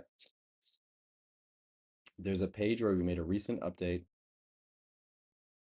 Yeah, what's going on here? Component metadata in React will not accurately reflect aesthetically pre-renderable and runtime prefetchable. Interesting. Okay. Something's happening inside of this function that concerns us. Very importantly, I think it's something to do with the create client, because guess what? We're now going to be on the, yeah, sure. New page. What are we? Where'd you just send me? Into runtime. No, thank you. Yeah, guess what? Request. Awesome patterns new. What's going on here? And then you're going to send me to that page, and then all my cookies are going to be deleted for my session. Not cool, not cool. So this means something prior to calling update session inside of proxy is deleting our tokens. That's crazy. Excuse me. Little runny nose.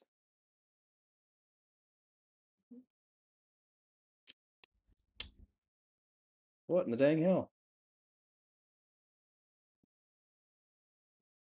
Update session is bog standard.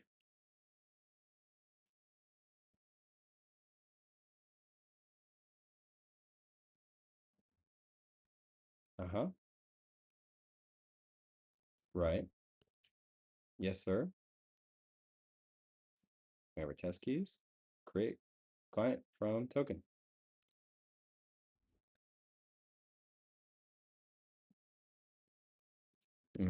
I'm okay with this.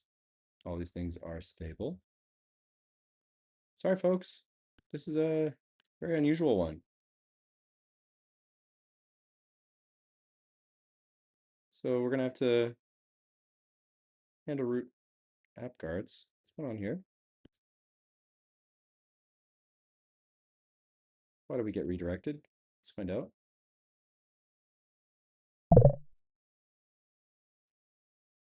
Okay, I had this guy run in here. Let's see what he found out.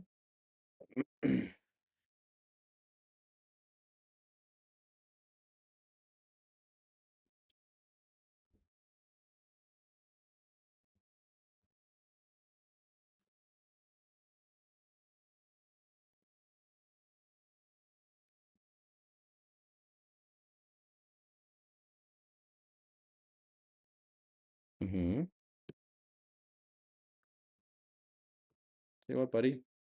Still infinitely looping. What is that? All pages. Let's put this up. I don't see evidence in the middleware for anything that's deleting this. What a deviation. What a deviation. Thanks to anyone who's still hanging out here with me on this one. But definitely not how we want to spend our time. So we're gonna try to clean this up as soon as we can and move on. Huh, that's just crazy. At the start of the stream, it was working just fine.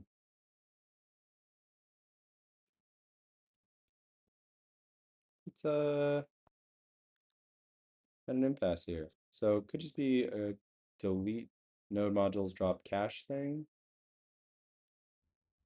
Let's do it. Let's go for it. Let's stop this debugger. Let's kill this. Let's try to get ourselves back on track. So yes, we could do all this ourselves. Let's just make the guy do it. Drop node modules. Delete cache. Start clean, brother. Let's go. I want to make some fun stuff. This ain't fun. I'm gonna make sure he knows to work in the right repository. That's by dropping this one. Yeah. Huh. Just gonna think about that one for a sec. All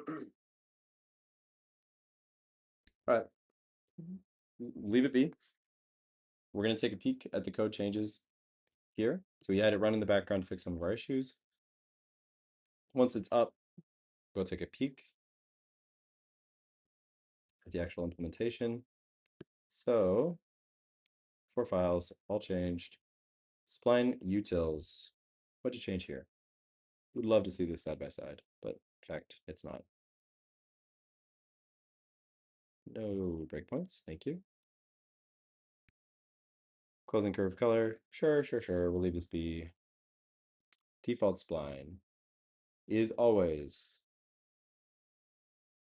going to start at x0, x1, thank you. With the same y values, thank you. The same handles. Handle out is handle in, handle out is handle in relative to the previous point. 2 canvas x, okay, cool with that. 2 canvas y, sure, no change. Is endpoint, yes, thank you. Cool function, love it. Yes, enforce the periodic constraint. If we have 2. Technically, this is an error, but let's keep that in mind. First point, last point. Okay.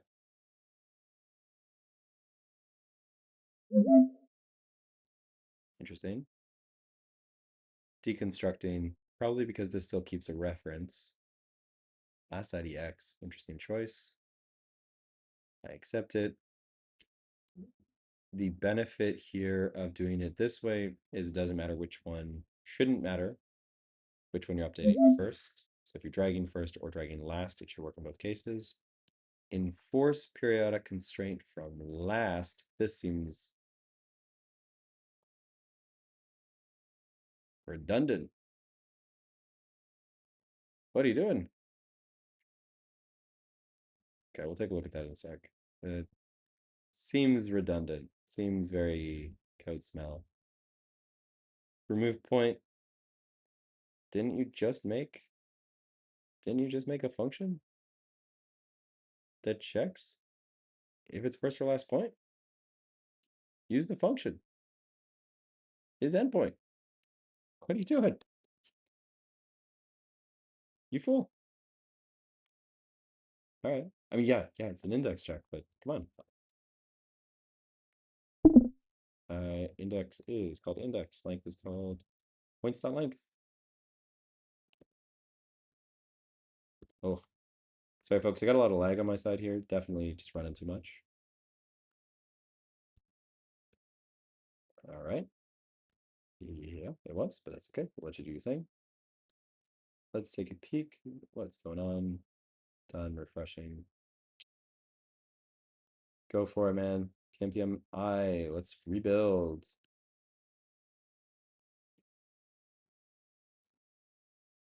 Okay. Check next file. See what we got. Oh, crack. Debug mode means bad spine. A curve. The more you curve, the easier it is to find bugs. That's the reality of it.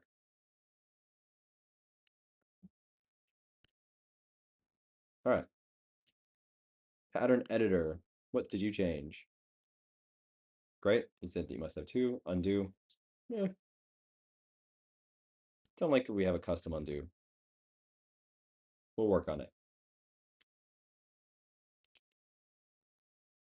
Push undo. Ugh, sure. Not a fan. This is getting messy. Yeah. Handle points change without undo. So push undo, you mean clicking the button. Okay.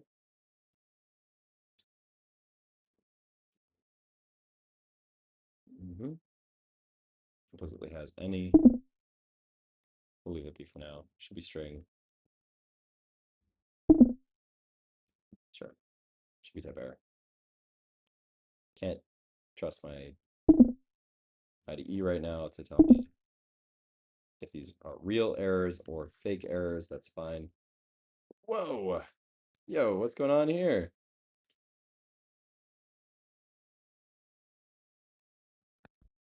Man. Lint. Supposed to lint on safe. All right, what do I got to do here? I need a little bit more juice. I'm going to see what's running in my background. We're going to kill some stuff. We need CPU. All right, we got Discord helper, heavy.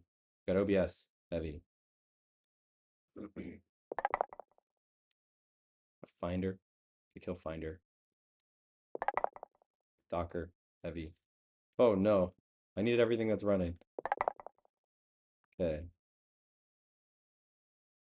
We're gonna quit QuickTime, which is apparently in the background. Quit our VPN. Quit VLC. Why are you running in the background? Quit preview. Get out of here. Quit password manager.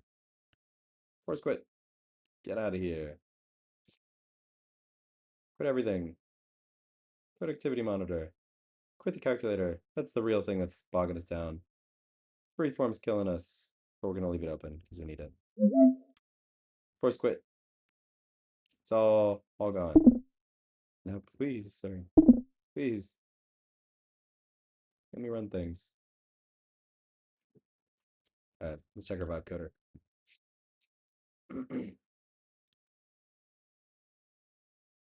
Okay, I'm just gonna trust that it finished doing the install. Let's go do it. Let's go jump back in here. Clear PMI. Should be good. Should tell me it's up to date. Nothing to worry about. And then PNPM dev. We're just gonna like keep plowing forward. Because I didn't see any changes, any relevant changes inside of that proxy workflow that was causing that loop, my theory is that it's actually some kind of cache failure. Mostly because I'm out of memory. Just out of CPU, out of memory, out of everything. So let's go. Let's try. PNPM dev. Let's do it. I'm still on the M1. Not that anyone asked, but when I got the M1, I was impressed. Big fan. Never switched. Now I gotta switch pretty soon here. Probably April. I'm gonna be swinging by into Toronto, hang out with the team for a little bit, and while I'm in Canada, I'll pick up the good old M5 so that I can actually do two things at once. Ah, could you imagine? Two things at once. What a dream. Wow. Ooh, keep forgetting you're over there. All right. Look closed. Loading. Let's go take a peek. Using the real browser, which means you can't see the logs at the same time, but you can come with me. Let's check OBS. Loading infinitely, not a good sign, folks. This would be a bad reason to pause this stream today. Loading out, good sign, folks. Hey, I'm watching you. Taking its time. I'm okay if it takes its time. We know that we're kind of taxing this computer right now. As long as it loads, that's all I care about. Patterns. Take me over there. I care about nothing else. Dang. Never thought this little M1 would hit its limit so quickly. Come on, take me over. Let's go. Patterns. Let's go. I'm clicking. Let's go check the cursor logs. It's camera 2. Finish file system, cache, database compaction. Sure, sure, sure. Take me over, please. I got a 200. Oh, going back to 3. Camera 3. I'm still getting 200s. I clicked on new for the record. Just this dev environment is taxed, to say the least.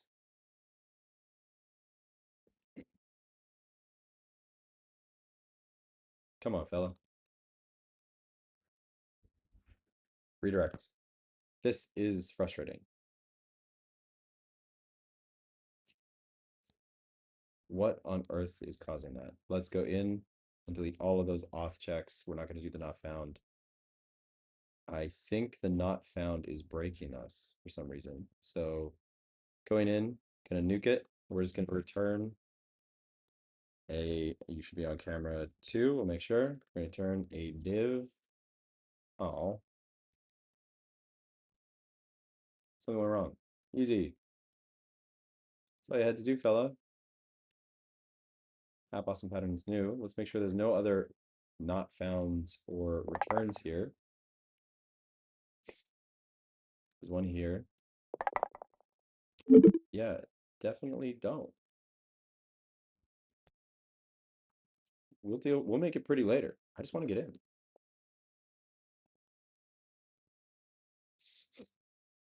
Nightmare. So we're gonna go back, make sure you're on browser.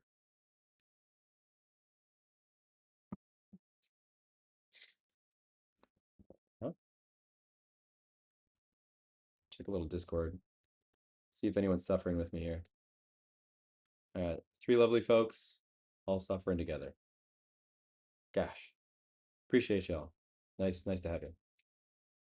Uh-huh. Let's refresh. Come in. Don't tell me. pro@test.com. Password 123. Log in, baby.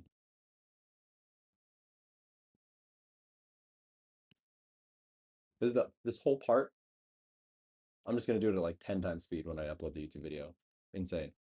Let's just attempt another page. Can't be crazy. Can't all be broken, right?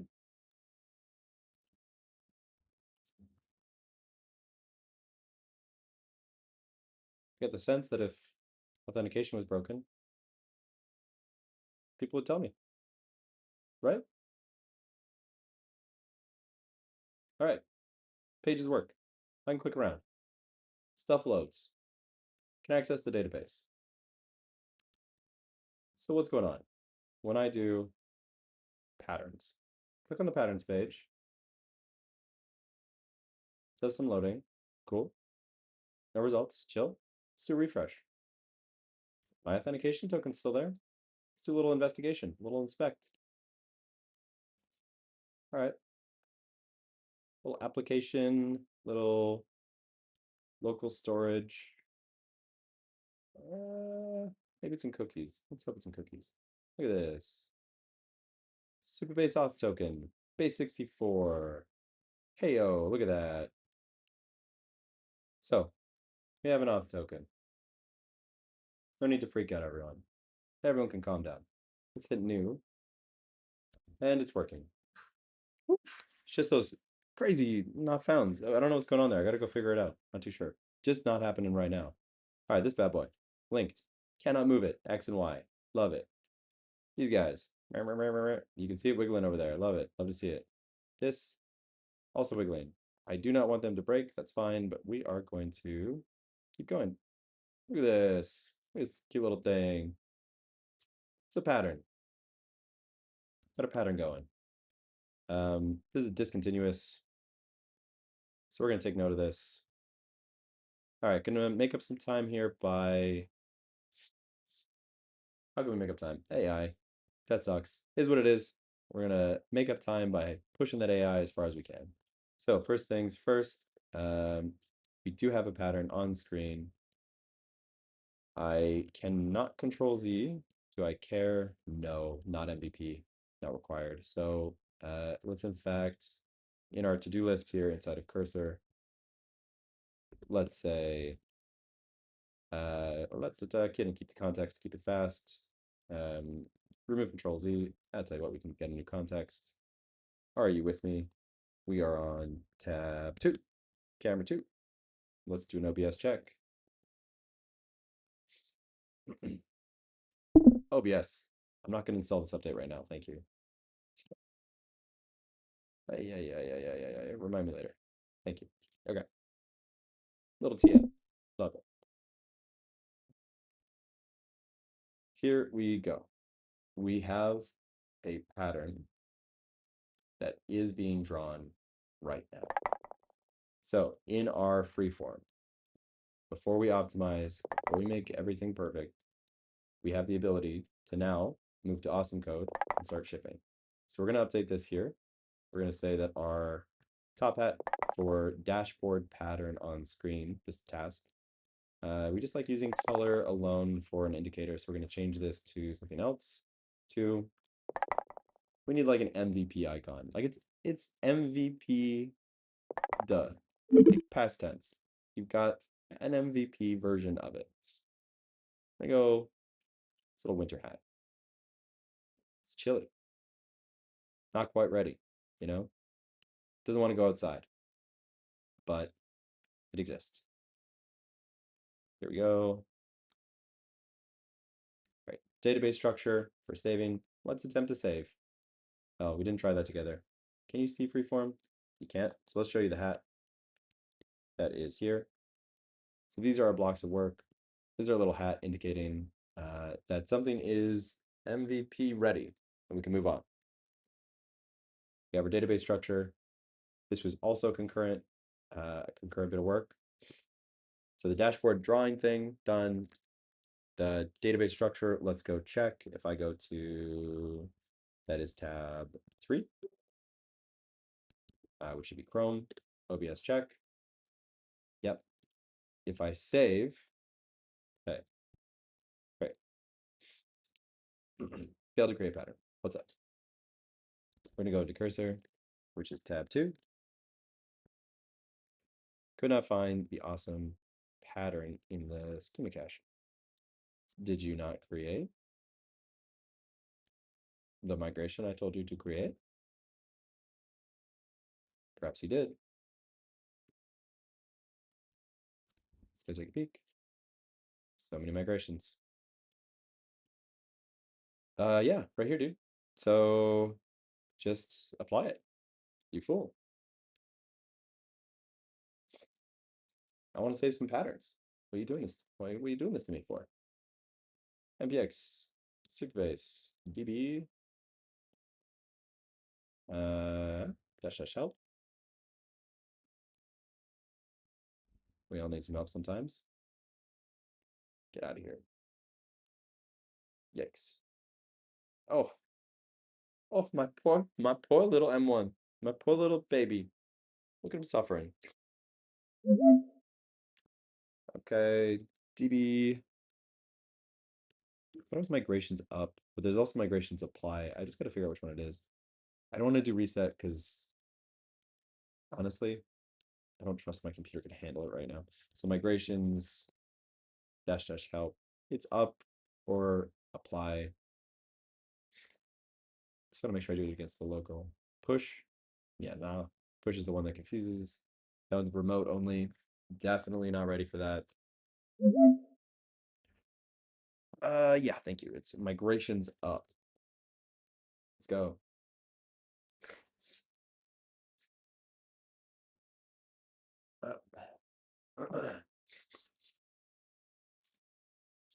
No, got a little runny nose. Okay, I'm gonna mute my mic and blow my nose. Let's check to see what I'm sharing. BRB.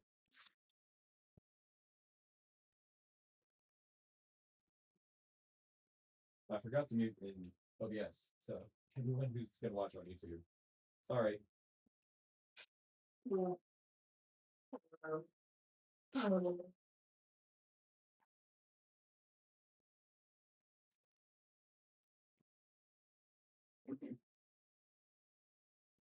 yeah. Okay. And back and back. Migrations are applied. You can see my code. Awesome. Let's go save again. So I'm going to crack open Chrome, and you're going to come with me. 2, 3. OBS. Did you do it? Hell yeah. All right. So if I creating pattern, pattern created. Perf. Redirected me to the patterns page. Love it. Love it. Love it. Love it. Love it. Love it. I can no longer edit this pattern, but we're going to be good. Oh, she edited in a very, very strange way. So, not going to touch it. We're going to be good. We're not going to think about production. We're going to think about MVP. Very broken. That's okay. So, here's what we're going to do next. We're going to start considering how exactly we want to connect or send the Bluetooth payload for the cubic spline to the Awesome, and what that's going to look like on the Awesome itself. We're going to start moving into the Awesome code. We still have that one. Let's go into freeform. So here, database structure, which is, to be on 4, camera 4, do an OBS check, great. So we have here our top hat for database structure, saving. This is upgrading to a little hat like this. In fact, let's make a legend for little icons. Top hat is in progress. Looking good. Little snow hat is MVP ready, baby. Lots of little bugs, but not ready to go outside.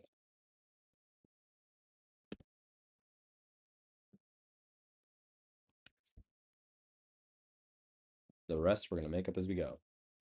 So this guy here, DB structure, we just saw, we were able to save. Good to go. Sender is not ready. A page where you scroll through existing patterns that other people have created. Let's quick check. Let's quick check. So let's go into Chrome. And you are on tab 3.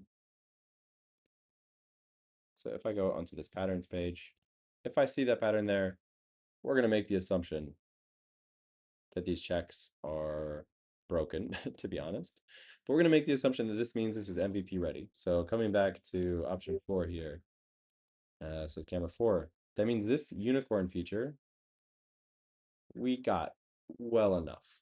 I am so sure it's not ready to go outside, but I'm cool with it. I'm cool with it if you're cool with it. Q explain validation. I'm so not ready to say that that's ready. Not even MVP ready validation. Like there's so much stuff going wrong. There's so much stuff that could go wrong. It isn't going wrong yet. Okay, we're gonna start here. So this is our new objective. We still have a block of work for the sender. That was our Blue Jay up here.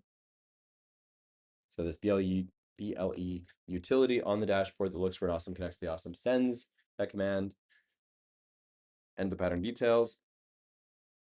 The JSON, the version number. Let me get a little coffee, I think. And stores it in memory. Good stuff.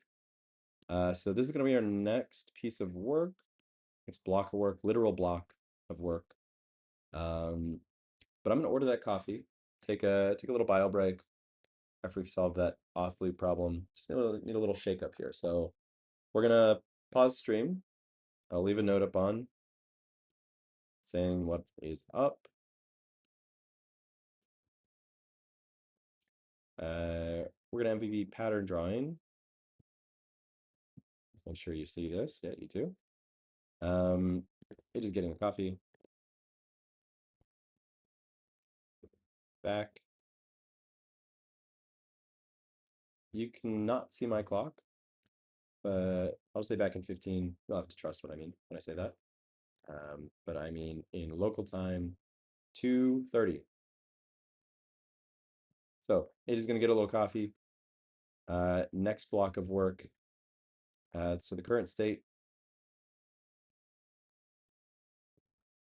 is as follows. One, we have a drawing tool. Cool. That's thing one. Thing two, can I left align you? Can I left align all of you? Okay.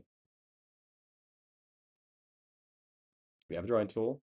Two, we need awesome support for that tool. We need a BLE sender for that. Curve, let's say pattern. But we're going to be ready to move into the fun stuff, move into awesome. A lot of cleanup left to do, but keeping this in mind, we're MVP. And then offline, when nobody's around, that's when I'm going to spend like 30 hours just getting everything fucking perfect. But for now, we're happy. We like the direction. Good. Little break. Back in 15.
All right.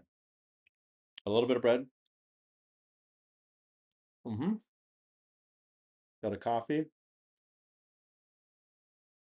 Almost there.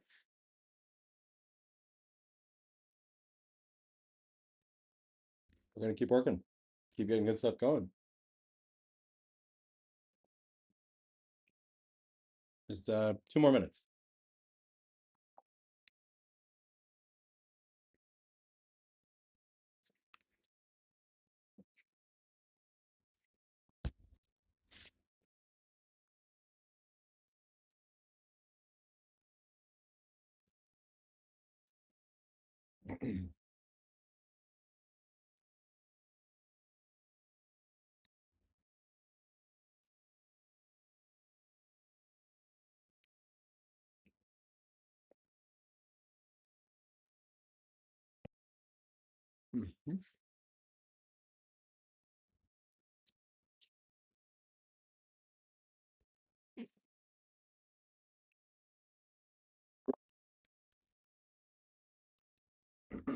All right, folks, we are back.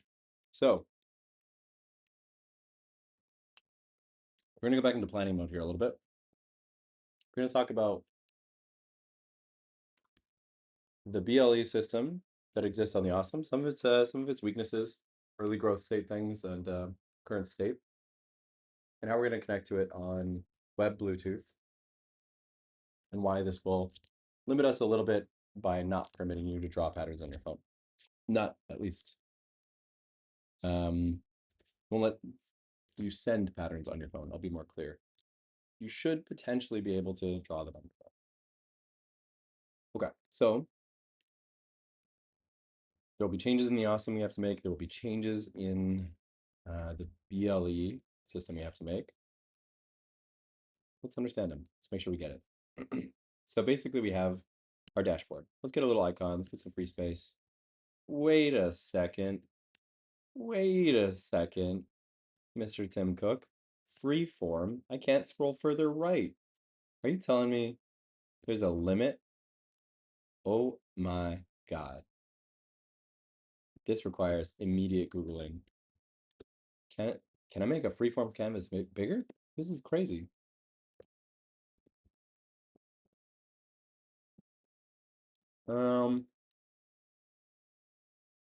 Huh. Change. Yeah, I want infinite canvas, man. Oh, oh. Okay, you just add objects and it auto generates. Let's just put a mustache over there and see what happens. Okay, okay. I apologize. I apologize. Got a little testy. Keeps you from like getting lost, I guess. Cool. So, what do we want to talk about? We have our dashboard. We're going to simplify, kind of understand everything. So we're going to specifically show our bowling ball, which we used earlier to represent our database. So this is our DB. We're going to assume that it works through the dashboard through our Bluetooth utility. We're going to not draw the dashboard, but basically the idea here is that the database will send to the dashboard via Bluetooth. We should be clear what we mean when we say everything. To Bluetooth on the dashboard. We'll call them dash. And we will have Bluetooth on the awesome. Let's give this guy something else. Let's see if does a robot exist. Kind of just want a robot head, to be honest. So let's flick through, give him a little something to distinguish him. Something awesome-y. Let's do an OBS check. Just realized. Make sure. Audio. Is audio good? Anyone? I think audio is probably fine. Okay, but again, I see a green box. That means nothing.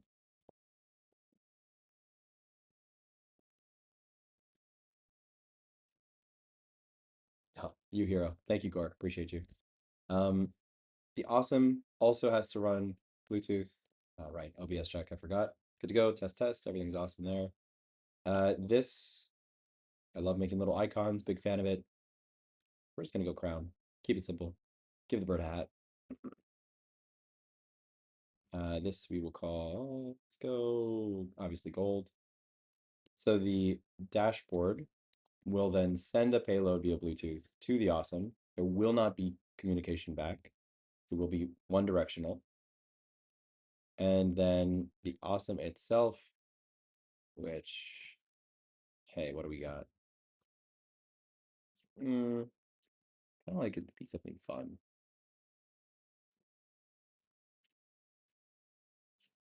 Let's see, that's a bacteria. No thanks. Park, school, paddle, hat, campfire. Pinata.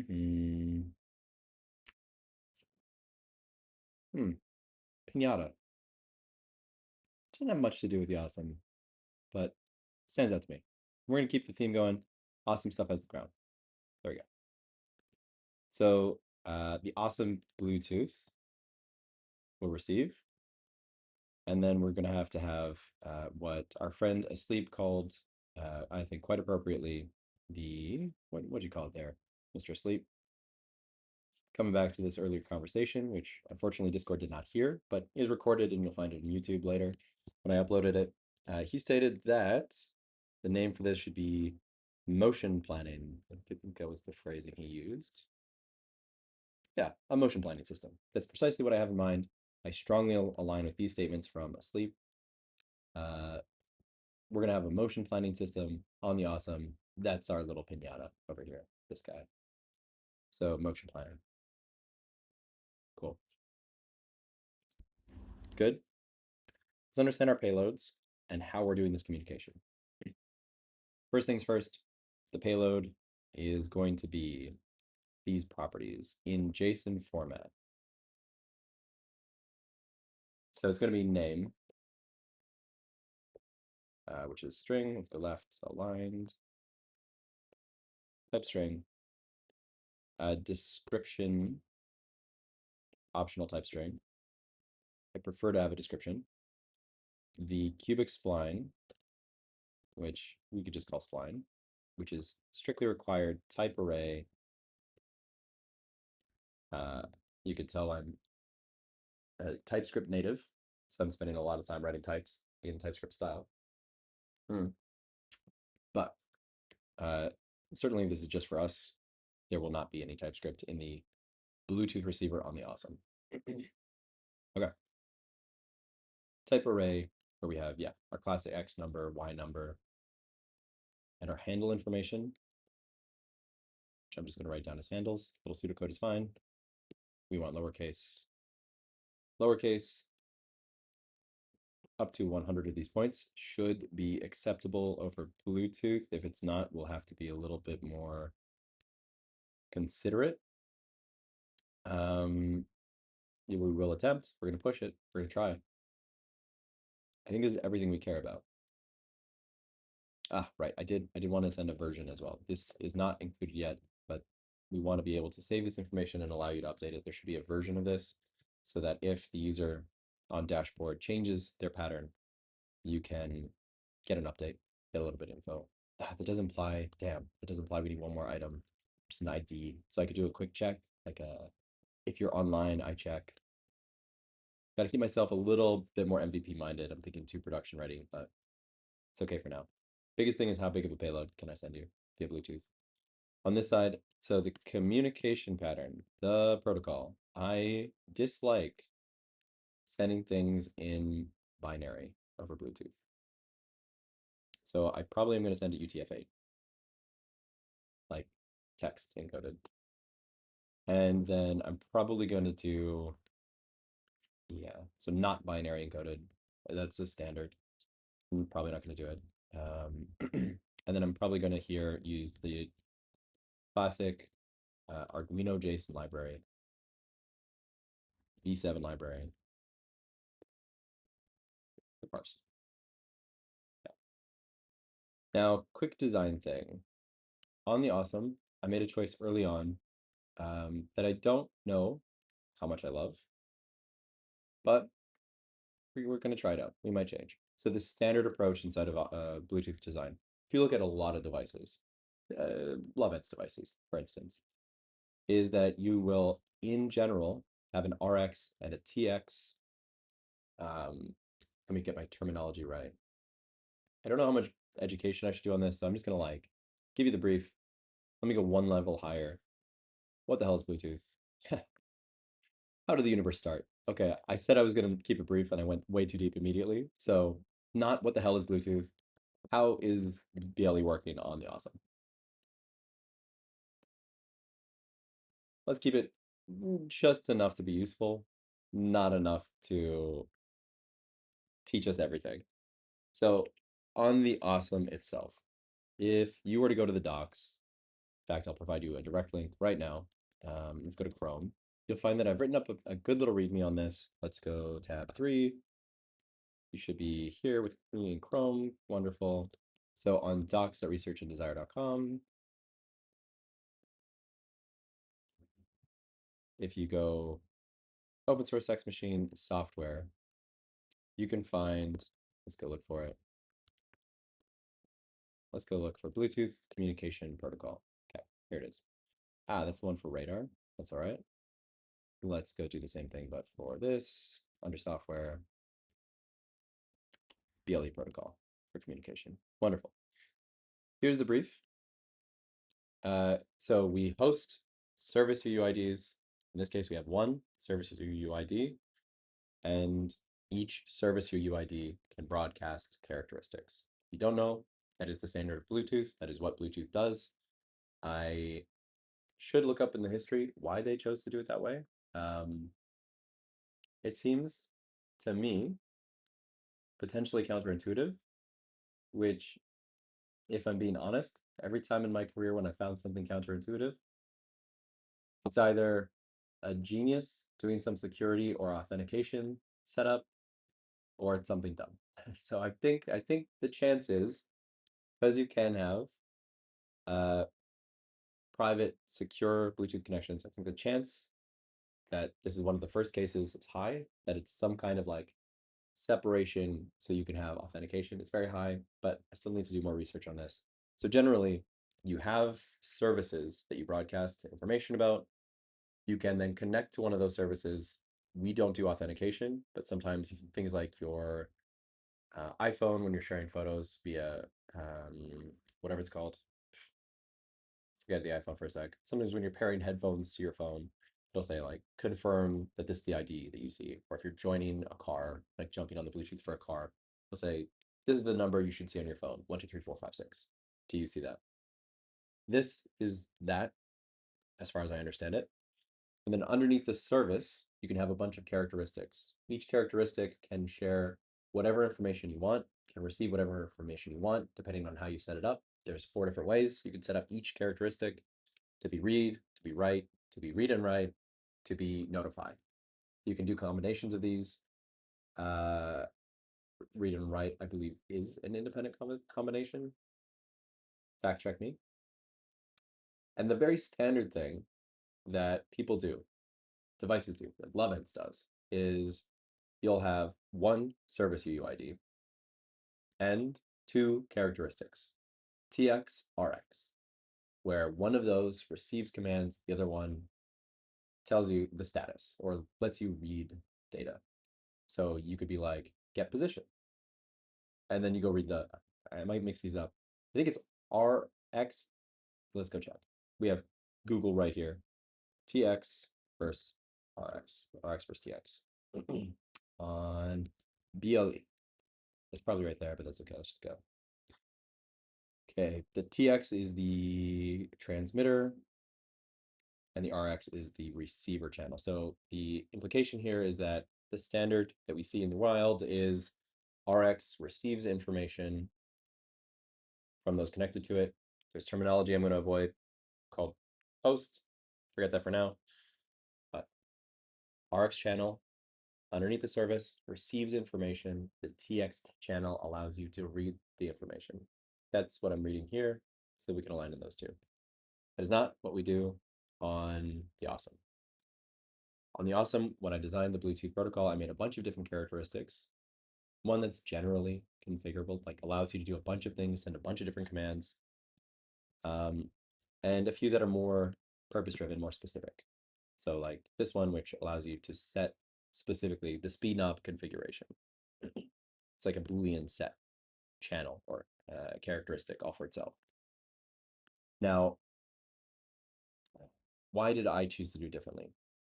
The truth is, I just looked at complicated partners that I like, and I followed one of their patterns. In this case, I followed the pattern of DGI. Let me go. It's right there. I can see the product. I just don't remember the name of it. I'm gonna go pick it up. One sec. These guys, DG Lab. They got a pretty messy Bluetooth configuration as far as like comprehension is concerned. But they do have different channels for different things that you could read. It's all in binary, and it's like, I need a fact check on this because this is a bit ago that I did this exploration. But the binary, like the bits, are reverse order. You have to do like a bit swap after you encode it.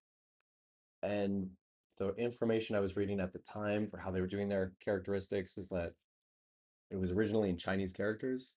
Anyway, total story time. Not worth getting into.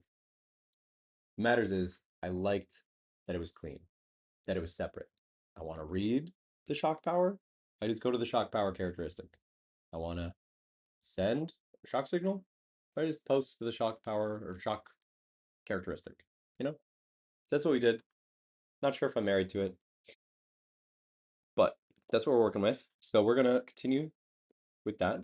Continue to break the pattern of the TXRX, even though it's the standard. Let's bring it back to brief form. So the brief here, not going to go into the deep dive, but I'll write it out so we have it. Services, broadcast info,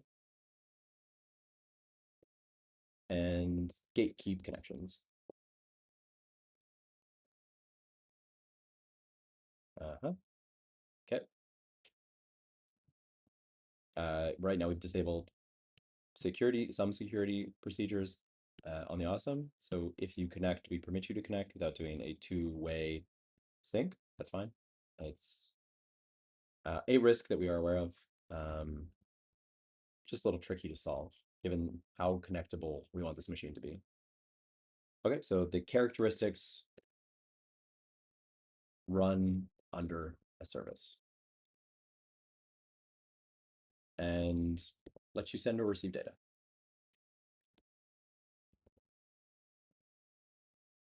or being notified. The OSSM, in brief, does not follow a standard of the Bluetooth hardware industry, RX TX standard. We just have a ton of characteristics.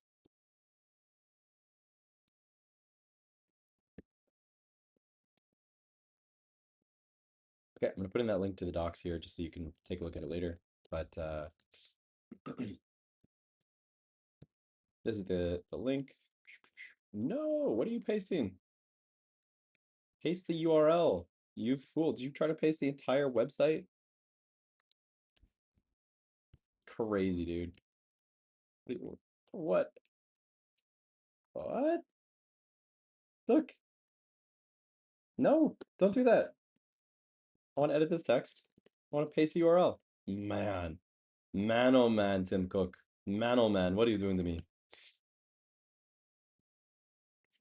All right, here we are. More info here. You can also read the code, but this is technical docs.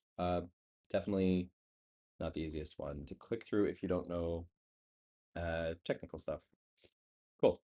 That means that if we're going to continue to break the pattern, we have to do this in our block of work structure. So let's make sure I'm using consistent shapes. At the very least, if I'm going to be chaos, I might as well be consistent chaos. Block of work will be add a characteristic for receiving patterns. We need to definitely, let's think about this. I was going to say we definitely need to add a play mode for supporting these characteristics. I'm not sure if that's true yet.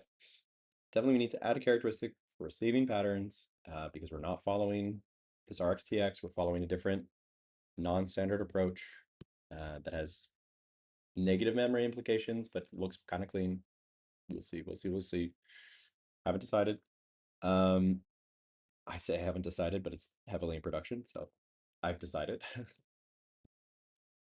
Okay, let's see. Keep my brain on my shoulders here. Blocks of work will include adding a state machine, state for playing special patterns, or playing custom patterns. It does also mean adding something to the menu. Adding to menu to include custom pattern player. Truthfully, I think this is it's gonna strongly leverage stroke engine. I wonder how viable it is. Wonder how viable it is to just put these patterns into stroke engine and have it detect if it's something different. I think it's easier. So we're going to nuke that. We're going to say modify stroke engine to allow custom patterns to show up. Okay, so that's the first thing. The second thing is add that characteristic for receiving patterns. Okay, we also then, we have a little bit of work here. This is going to become a pink one with a unicorn, but like modify the characteristic for receiving or reading available patterns. So things like the controller, sorry, the radar, this must check the OSSM, ask the OSSM. It already does this, inquires which patterns do you have available. So we can modify this characteristic to say like, oh, I have all these regular stroke engine patterns and then 32 download patterns. Which one do you want to play? That's cool, but possibly out of scope. So give me a little pink unicorn here. Beep boop, beep boop. Hi, fella. Little unicorn feature. Not sure if we're going to do it, just for the MVP. Okay. Characteristic for reading patterns. Cool, cool, cool, cool, cool. Yes. Receiving patterns. Definitely a big block of work is going to be the motion planning. So add motion planning to stroke engine for custom patterns. All right, this is going to be completely different from the pattern system that already exists inside of Stroke Engine. We're going to have to do a good bit of work understanding what this is going to look like. Um, the brief, I'm going to just reiterate here. Said it a few times before, but the brief is, I have a cubic spline, or I have a spline. We'll stop saying cubic because I can't guarantee it's literally cubic yet. We're going to say I have a spline. I need a set of commands, a set of motion commands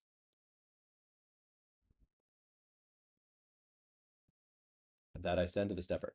We'll figure out what that looks like. This is the most critical one. Yeah, just thinking about thoughts here. We are also going to definitely unicorn this one. I want to be able to delete patterns from my awesome. Definitely unicorn is I want to do version checks on my patterns to see if I can update anything. Not happening today. Definitely not. Not happening in the MVP. Just a little complex. And this is also block work that's going to be repeated, and we wrote it earlier, is I want to save this pattern offline on my device. The reason this is a unicorn thing is I just want to validate everything else first. I'm not concerned about this feature at all. In fact, the reason that we are going this direction, where we're saving or sending the entire spline to the awesome and asking the awesome to do motion planning, it's because of this. This is a critical feature, but I just don't think it's necessary for the MVP yet. It's just something I can guarantee delivery on if the MVP works. So we're gonna move. All right, there is a critical thing missing here. All of this is all awesome, like on the awesome. Ba, ba, ba. This will get tiring quick, but I'll just say, can I rotate these? Come on, Tim Cook. Come on. Hey, hey. Hey. Ah, unintuitive. Delete. They got little crowns. Okay. I'll only put the crowns on when it's confusing. And it might be about to be. So the last thing here is this guy. I'll make it clear. We need the dashboard sending tool. Sends patterns to device. All right. So how are we going to approach this work? We're just going to take this guy down, by the way. This little birdie bird implying is on the dashboard. We'll keep him blue. Cute. This is going to be relatively straightforward. So let's think about this. What is the best approach? What is the best approach? Damn. Maybe I'm going to convince myself. Maybe I'm going to convince myself to start here. Oh no. I think I am. Yes, I certainly am. We are going to start by hand writing a pattern into memory on the awesome, which means that this boy is going to start right now. And then we're going to parse this pattern into a struct that shows here. So whoops, planning got a little reversed. But these guys, they're coming in. Motion planning because I want to get here as soon as I can. This is going to be the bulk of the work, right? And I'm not worried about this. And I'm not really worried about the characteristic. I want to get to motion planning. Let's get moving. Let's do this. So we're gonna take this guy out of the pink zone. Boom, boom. Oh, actually, that'll still stay in pink zone. The thing that's coming in is, and definitely is blue. It's not saving. That's pink. We'll keep that pink. But blue for sure. No unicorn. Yeah, I want to load patterns from memory. Show you why. Let's go in. All right, so into cursor. We're going camera 2. We're doing a check on OBS. OBS looks good. We're going to do a check on Discord. Discord looks good. All right. Happy to have you both. And what do we got here? Just checking around, looking around. Lovely, lovely. What else have we got going? Okay, yeah, we're on. All right, let's keep going. Just gonna come back to chat here. Make sure I can see it. We are in cursor. We're going to take a look. We have our pattern thing that's broken and messy, but AJ is going to clean it up offline. It's like, so not production grade. No problem. Not worried. We're going to start thinking about the awesome. We're going to go into software. In fact, I have another repo open for this, just to keep things a little cleaner. And we can, inside of Platform IO, we can upload a file. Where's the best location I'm doing this? Inside of Radar is a good example. So I have a data directory where I just upload, just write pure JSON, just raw JSON, and you can upload it directly to the device. We're going to do that right now. So over here, new folder, data, and we're going to say, and we need some choices. I think the best choice here is for us to have a registry, and then for us to have files saved by ID. That's the claim I'm making, and I'm going to stick to it. So we're going to go registry.json. This is our first file. Love it. Inside of here, we're then going to have a new folder for cleanliness called patterns. And we're going to have a file. Let's just go with a fake UUID. Just forget the structure. So 000, some like this. Let's go find it. I have it in this code base 1,000 times. 000 dash. I'll find it. Yeah, there it is. Okay. Yep. Some seed data.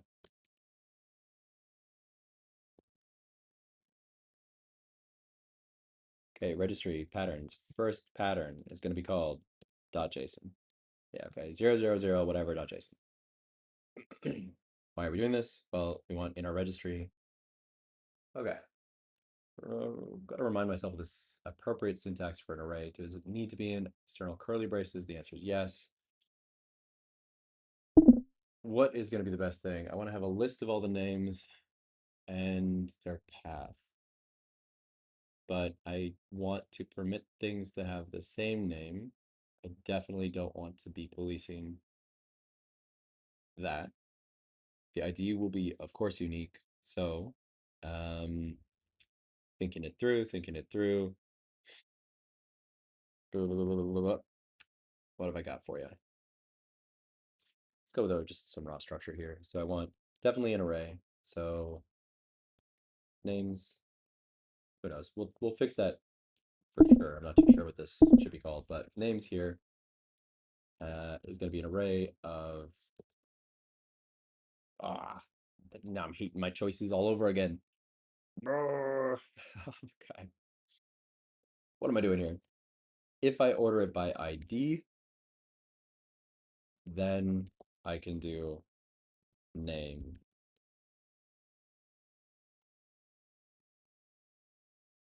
Do I need anything else? Version. Yeah, let's go with that. Some semantic version. Okay. If I want to guarantee semantic versioning,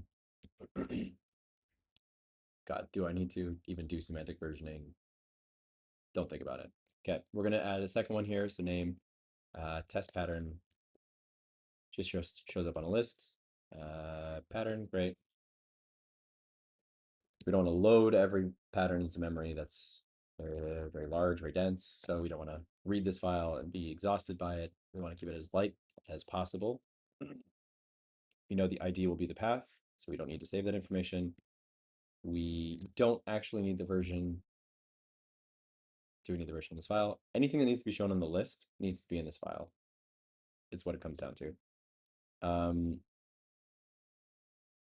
So description, yeah, test pattern for awesome. And okay, inside of here, this is where we will have our spline data, but also just all the additional data. So it could be duplicate information. This is fine. handle in 0, 0. So these all must be validated. So I wanted to do I need to include the 1, 1 point? We don't know yet. We're going to write down the simple point that I made for testing inside a freeform. So this is when x is 0.5, y is 1. Thank you very much. Uh-huh. Okay. Yeah, fix your syntax. Thank you. All right. And then x is 1. That's at the very end in time or time-ish. And then y is back. So this is the simple penetration, and the handles are 0, 0, 0 everywhere. This is dead simple. So pattern ID, nothing. Pattern experience, nothing. Okay. Love it, love it, love it. Block of work. Also, let me check our OBS. Always jumping in. Okay, so we're gonna jump over to freeform. Pull you in. That is command 3. Nope. That's good. Option 3. Oh, option 4. Found you. Okay, a block of work. Did I not write down motion planning? I did. Parse registry. Sure. Implied. That's okay.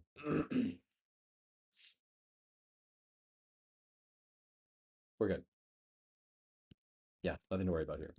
There is a thing that I want to implicitly do, but I'm not going to make it happen yet. Moving on.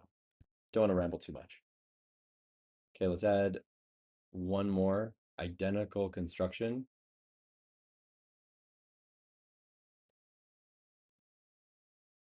Just a different name. Just to make sure that we can load two.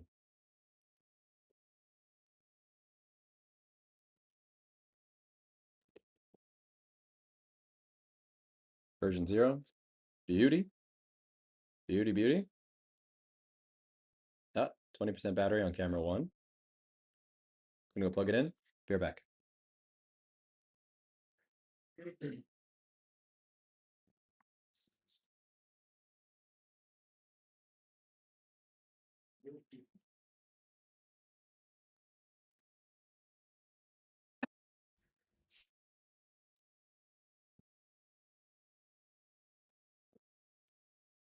Okay.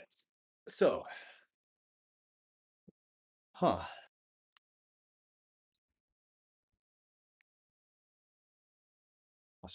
check. I think it's going all right.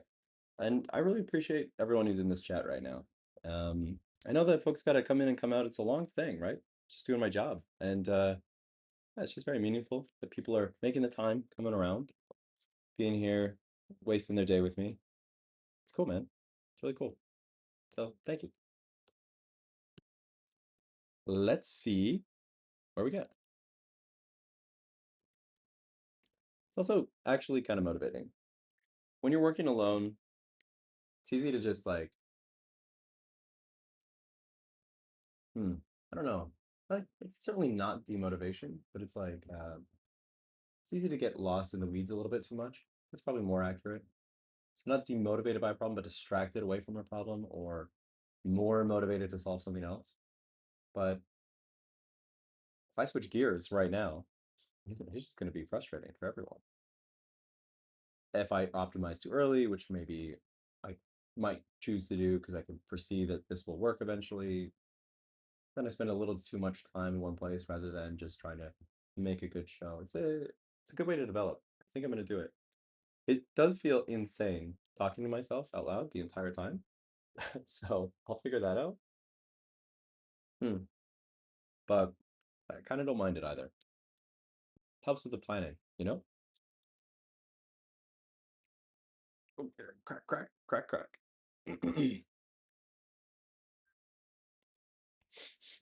Okay, brain back on. Freeform. Let's go. Cursor. Let's do it. That is camera 2. Camera 2, baby. Yeah, looking good. So inside of camera 2, we got this registry. We got our files. Are we actually concerned? Can I just put the cubic spline in this file? Let's make a decision on that very fast. This could be quite large, quite quick. Hundreds of points. Yes, let's choose to keep this information separate. So the impact here is that we're gonna have to do like something on the order of first plugging in our awesome thing one.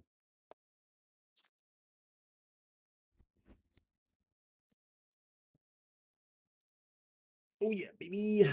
Okay, we're gonna plug in for flash, but not motor. That's okay. The motor's not gonna move right now. So in PIO, we're gonna do an upload command. There's two ways to do this. If you have the extension on your computer, then you could just do platform IO on the left, upload file system. Let's go for it. Let's just click on the if I'm gonna show you, I might as well just do it. Let's go. Task executing. Brilliant. I've got to think of when we're going to read that registry. I think the most logical place to read the registry. Oh, hey, Astro boy. I'll give you the brief. We're waiting for a thing to build. So jumping into freeform here. Let's see. Should be camera 2. I'll keep going until you drop out on me, but hopefully I get you for a couple more seconds here. Camera 3, camera 4. There you go. So we're doing pattern drawing on the awesome. That's the brief. So in the dashboard, we've built this pretty MVP spline system. We've got our database storing it. We're going to be working on a Bluetooth utility for this page that ships it over to you. But the vision here is that you scribble something on this page and it saves on your awesome. So we've done enough inside the dashboard. We got this little like system over here for blocks of work. Hat means MVP ready, but not ready to go outside, not ready for production. This top hat here means it's in progress and looking good. So we finished up the drawing, finished up the database structure, haven't started the BLE sender. We finished this unicorn page, which we did not think we'd get to, which is the scrolling page where you can see all the patterns. Awesome. It's not perfect. MVP ready though. We've not finished validation for the spline. Lots of stuff to happen there. And now we're moving on to the awesome. So we really want to get to the meat, the hardest thing, which is over here, talking about our communication pattern here between Bluetooth on the dashboard to Bluetooth on the awesome. I want to get to this guy, this pinata, the motion planner. That's the meat. So the choices we made so far, going back to cursor, seeing what's going on in our build. File system upload complete. Let's go back here. That's 3. Ah, Spuppet, you made it. And Dr. Bubbles, welcome. I hope you both just saw that refresh I did. If so, brilliant. Yeah, I'll be running pretty long here today, Spuppet. So probably, gosh, how long has it been so far? Who in the hell knows? I got like 3 hours till my next thing, so go as long as it can. Again, feel free to drop comments, anyone inside of chat. I'm going to look back and forth as often as I remember to. But yes, we are in cursor at the moment. Let's see what I'm sharing. Wrong one, right one. And what we've decided is we're going to have a registry inside of file storage, and the patterns will be in a different location inside of file storage. This is my very, very strong preference that we don't use spiffs. So I'm going to go double check if we are using spiffs. And if so, I want to use a different storage system. Mega downside is that everyone is going to have to manually flash. We cannot do over-the-air updates. We did just release over-the-air updates on the latest version of the firmware. But I think it's acceptable for me to switch now. Is it acceptable? I don't know. Is it a thing I really, really want to do? Yes, yes, I do. So I want to switch us over to the same thing that the radar is on. I think it's called Little FS. Little FS has done well for me. Yeah, please. Let's go. Consequences. There will be some data, non-critical data, which will be lost. I say non-critical, but I should be clear. Some local statistics are saved on the device for use time and number of strokes and counts and things. this information is never really used or revealed to the user. There's no system to support this, so the loss will exist. The loss will be undetected by all people. If this is information that's useful to you and you desire it, because it has never been surfaced, there's a chance you've already erased it. I'm sorry, you want to have your lifetime stats. That's the thing I really want to have in the dashboard too. So maybe next little hack. But anyway, it's a consequence that we must accept. So inside of platform IO, I'm going to change us from the default, which is going to be spiffs, over to little file system. Love it. I'm just going to make sure that our STK config defaults didn't already do this. File system type. Yeah, okay. I don't see any override so far. Okay, let me just make sure I don't have like a spiffs configuration. I do see spiff configuration options.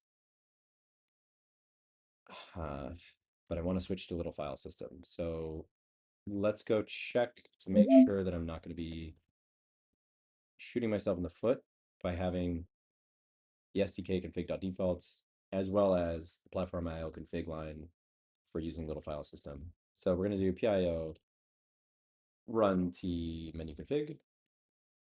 This is going to launch the Espressif config menu. This only happens, for the record, because last month or so, we changed from the, let me clarify this. Espressif, beautiful company that they are, they built a default config of the Espressif operating system with Arduino installed as a component with their own config file. And that's the thing everyone uses when they say, I want to install Arduino on an ESP32. Love it. Very convenient. Until you need to do literally anything that requires you changing an ESP-IDF config variable. At that point, your only option, and the option that we took a while ago to get stability on network connections, is to switch over right here from framework being Arduino to framework being Arduino, ESP-IDF. This now implies I don't want to install Espressif's default build of the two of Espressif, the operating system, with Arduino installed as a component, and then do some minor configuration around that. No, I don't want to do that. I want to rebuild Espressif, the operating system, and then manually install Arduino as a component in that operating system myself. This allows us to modify our SDK config files. Brilliant. It loses some things, not worth getting into, but that's the reason I have access to this. And if you have other projects that you're working on, you might not. Do I recommend you do this? I don't know. No. No, if your project's simple. I don't actually. Yes, if your project requires really custom configuration, or you need to, like the reason I turned it on is I had to make sure we could maintain HTTP, MQTT, and Bluetooth concurrently while still operating the motor. And I wanted to balance all the stacks for all of those things manually. So I did. Let's go look at our partition table. Let's understand no information here. I hate navigating this thing. We're just gonna dig through till we find it. Not bootloader config. Where did they save it? Here. So if I go here and I look for spiffs, bomb. This is under RD Hall partition schema. I just want to see my options, you know? And let's just go Google this one. So I'm gonna crack open Chrome, bring you with me. You are on, I'm never gonna remember these. 3? Pound sign? Yeah. Cool. So here we are. So we're gonna go Espressif.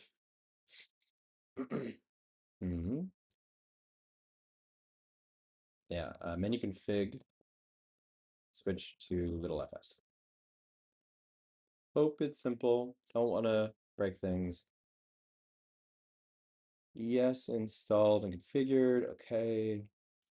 Where is it? Component config. Find an entry for little fs. So underneath component config, driver config, UART. Okay. We are not doing. Oh, that's so interesting. I just found out that there might be a way to do data reading concurrently. What am I reading here? If you're using UART for logging a data transfer concurrently, make sure you enable component config driver config UART UART ISR in IRAM to avoid flash concurrency constraints. Very interesting. Okay. So we have to change the partition and we have to change in component config. So let's go for it. Still sharing Chrome. So let's switch over to this guy, and that is option 2, aka TM. So component config. Come on, little FS, where are you? I was told you'd be here.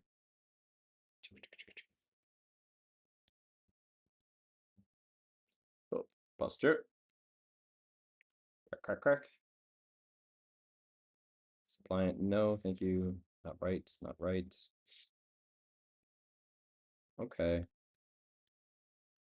little risky to ask the AI to do this change, but I'm gonna take a couple more seconds, see if I can find where the correct settings would be. Power management, no.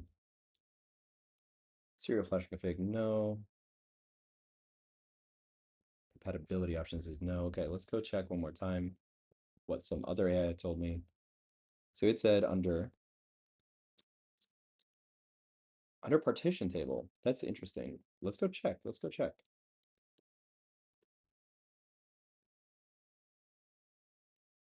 Ba, ba, ba, ba, ba. Partition table.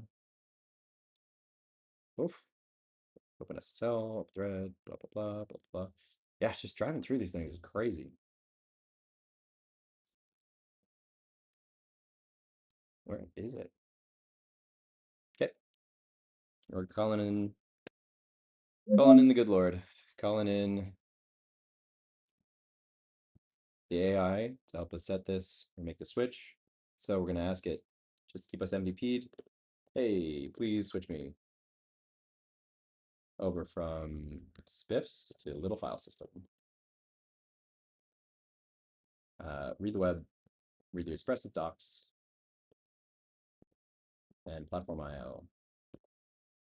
Documentation. Make sure you do this correctly. It's a little higher risk and I don't trust it, so that's why we're getting a little bit more. We're gonna go plan mode here.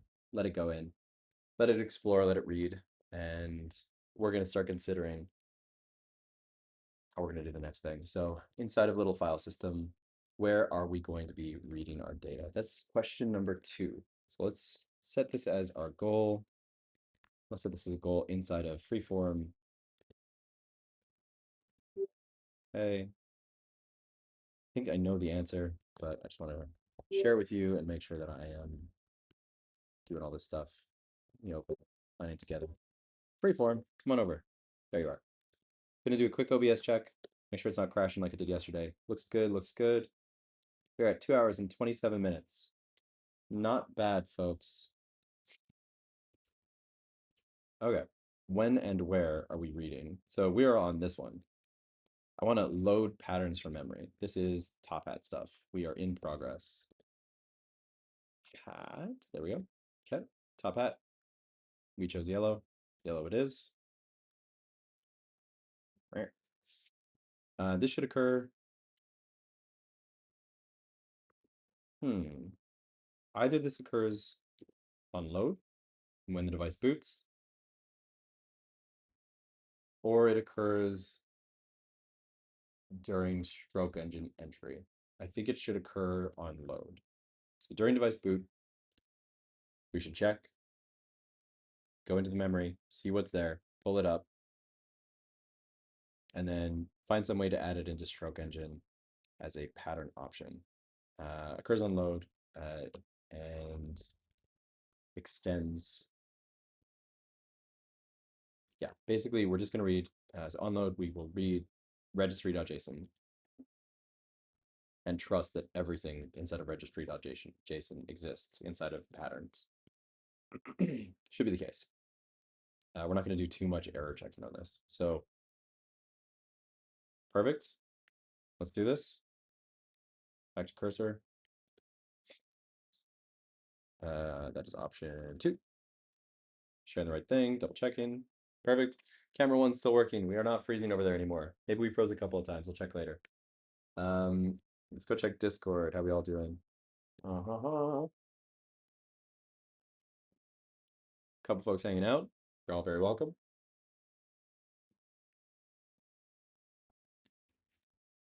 No questions. Love it.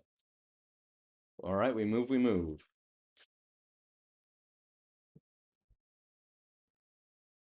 So cursor node, read registration.json. We're going over to cursor, and that is option 2. Let's go. Yeah, click over here.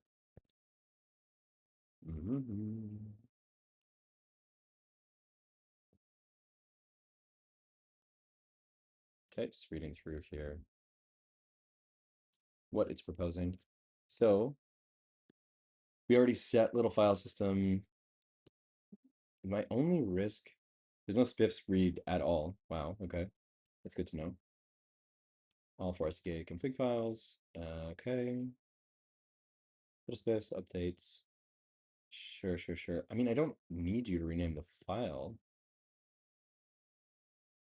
Okay, cool. My only concern was that the config spiffs settings, yeah, were gonna interfere with the little file system settings. Yeah, we're okay. I mean, truthfully, spiffs is wow, never included. I guess I was wrong when I said earlier that we were saving some lifetime data. Yeah, no changes. I'm not gonna change anything here. This looks good. Great. Very happy. Yeah, let's try it out. So let me do the upload again. So upload fs. I think that's the case. I think that's the command we're gonna find out.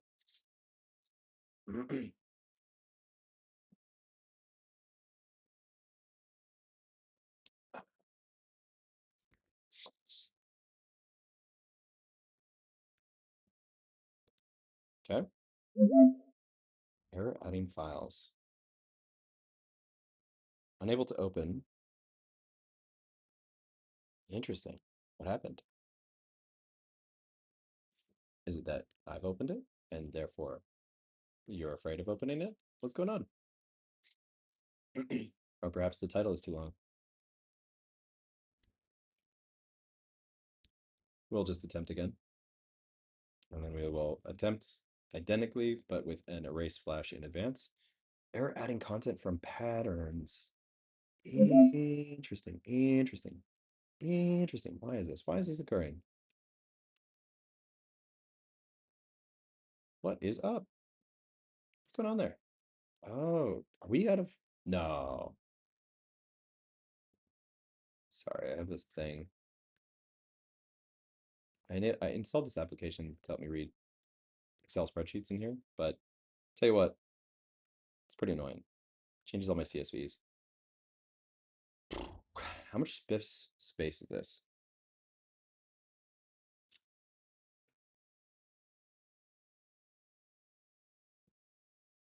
Zero, 02. Yeah, I just gotta transfer.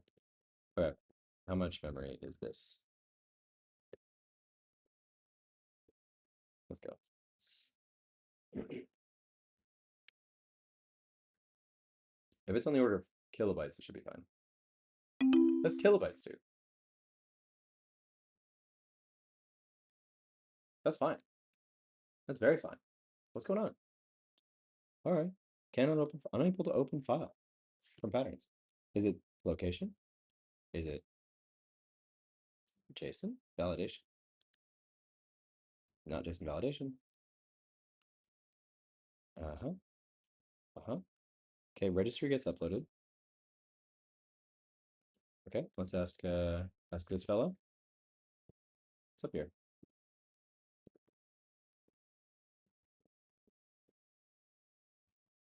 And let's go with an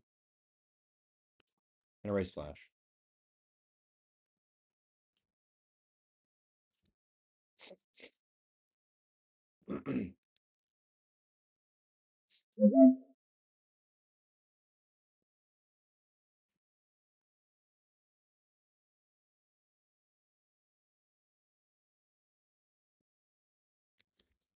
She's plugged in.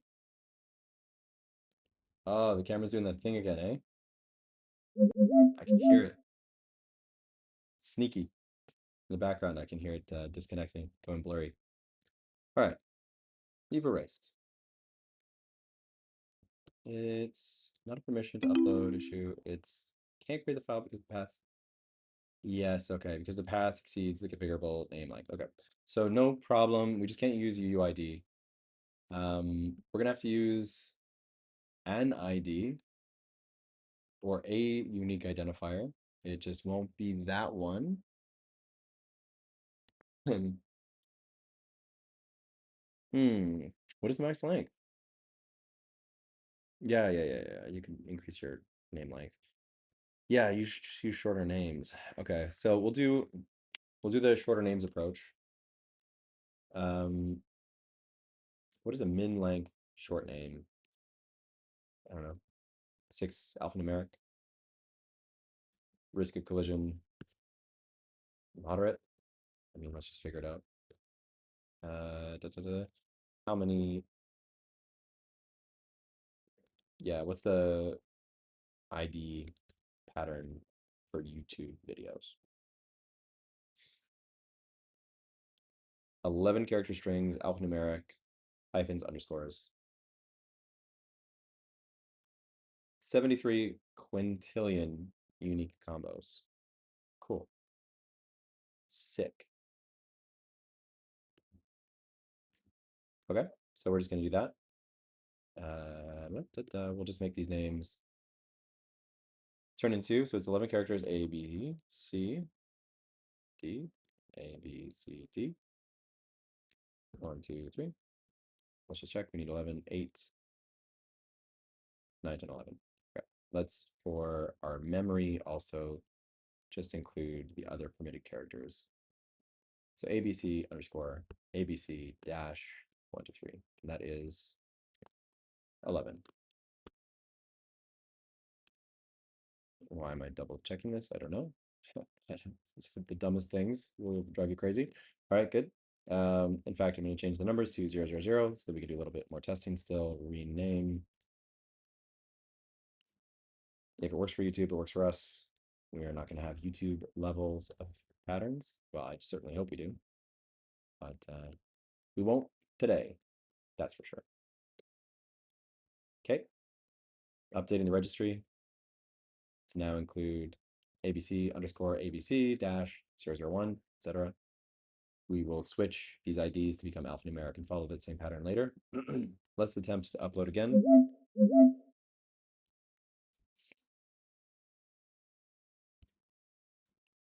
I hear you, battery. Not battery, camera one. Camera one just keeps disconnecting. I'll figure out the system eventually. So far, I don't think it's that crazy. I mean, uploading a couple of videos a week is the plan. So when we're ready, when we're ready. All right, succeeded. Good. We have a better ID system. That works for me. Let's go figure out where we're reading this registry. Let's do camera checks. Everything's good. Registry we agreed is occurring on boot, so inside of main. We're going to create, see if we have an init stroke engine. We don't. Init state machine. Okay. Yeah, sure. We postpone the init for Nimble, Wi-Fi Manager, and MQTT. Not a huge fan of. Whoa! Init Nimble task is huge, dude. Wait a sec. Wait, and it never deletes? Did I make this? Not initialized. VTest delay. Whoa. What the hell? Yeah, that's an AJ one. That's crazy. VTest delete, dude. Gotta delete your tasks. That's crazy. Am I?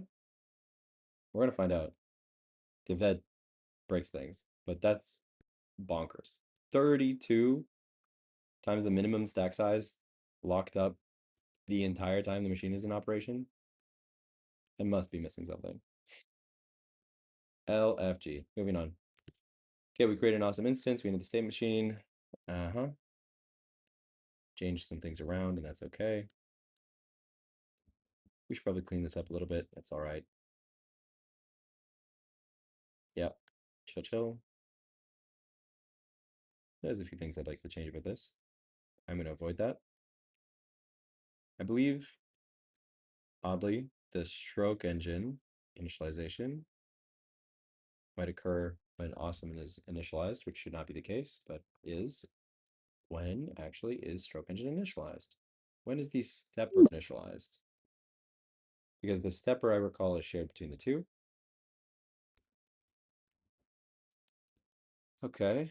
Stepper, services stepper. I should have an init stepper function. I do.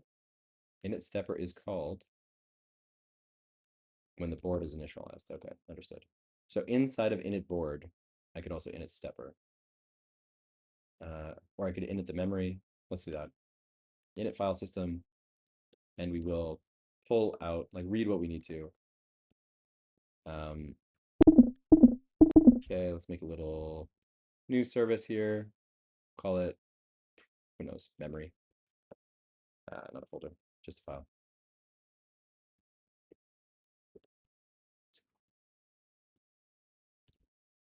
Memory.h, memory.cpp, if and def, memory.h, okay, blah, blah, blah, init, love it. We're probably not going to have a global extern for this, but we will consider it for the mutex. Okay, let me just think. Okay, let's do it. Let's actually build a mutex already. Extern. Let's go mutex. Okay, let's just include, I want it as a global extern, thank you. Extern. Am I setting this up right? Oh, sorry, extern is defined in the other one. Okay.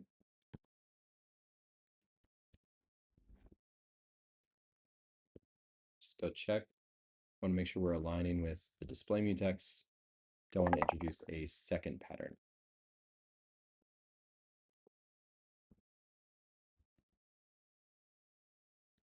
Okay, and during init, we create the display mutex. We will do the same thing here. Oh,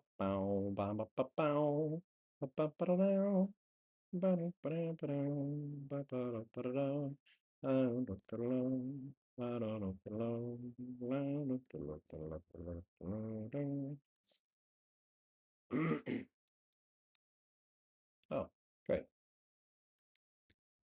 Cool. Hey, return result or return false. Love it, love it. Init little file system will make or break. And let's do a little ESP log.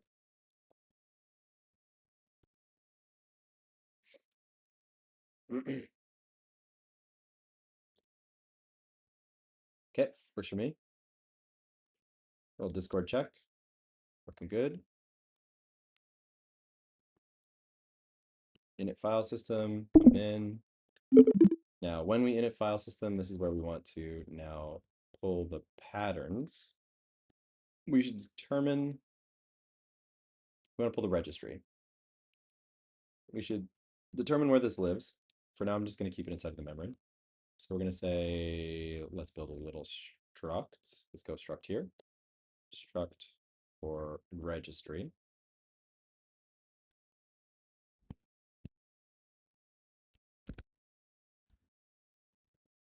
Registry entry, and then yes. Okay, so we have an unopened map between the string and the registry entry called registry. Cool. Let's attempt to now read.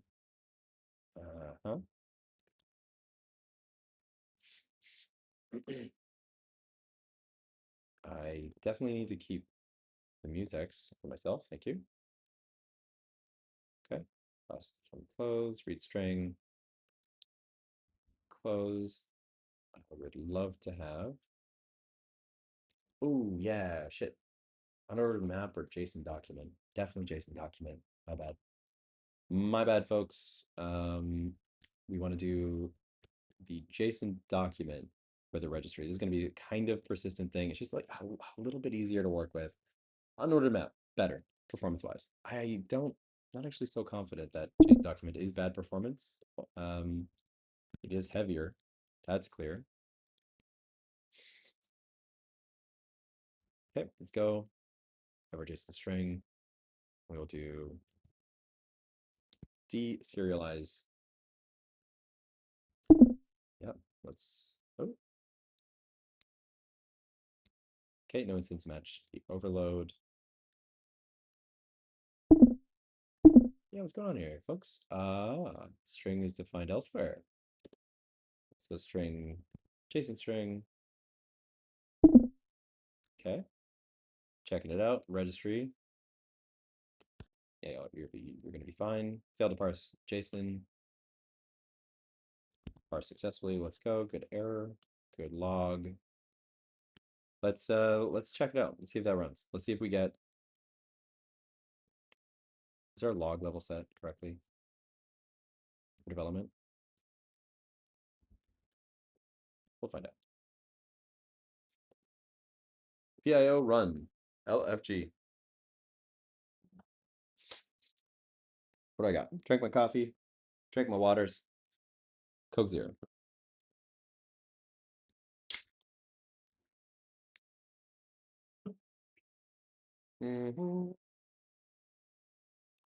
Okay, just gonna do a couple of checks here. While this is uploading, I'm gonna check our Discord. I'm gonna check our dead cut camera for sure. Yeah. Okay, just gonna hang. We'll be here. Just want to make sure we can read from that registry. We're not doing any of the Bluetooth stuff yet. We just want to get to the motion pattern controller. How much time do I got? Strongly depends on what is happening today. So I'm gonna make sure I'm sharing code while we build. I'm gonna check my external calendar, see how much time I got. Hopefully got enough time. So excuse this little interruption because I just gotta go check Instagram. Hate it, but love it. It's where my friends hang. Oh, hey, awesome. Totally forgot my password. OFG. 986-815. Don't worry, that's not my password. Okay, let's try this. Let's go.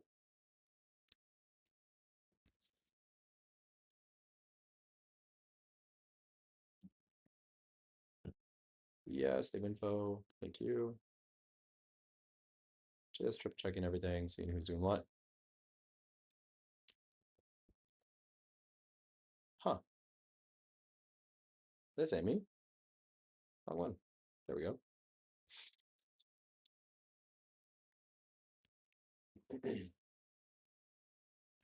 Yes.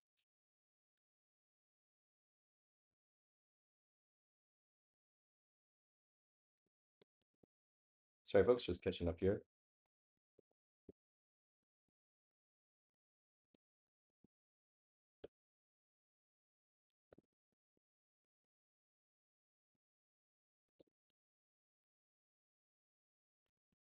Might have a friend popping over. We'll see. If that friend comes over, I'll drop for a bit. We'll pick this up in part 3, but we're pretty close. And in fact, still uploading. This is the downside. This is the only downside of switching over to the Arduino with ESP-IDF installed. Downside is this is build time. Very high. A lot of warnings. Messy. You get the upside though, and I'm a fan.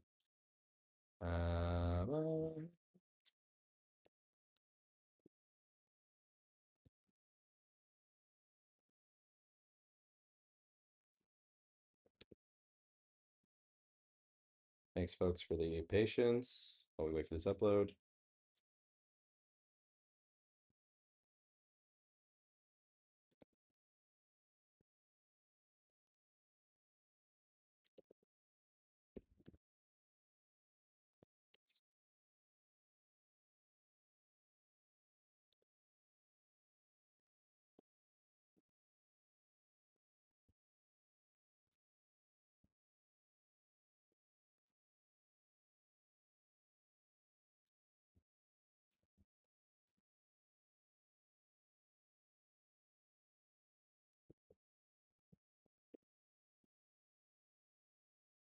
Okay, let's check.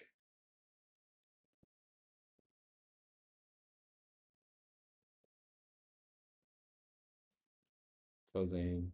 Still building. Crazy.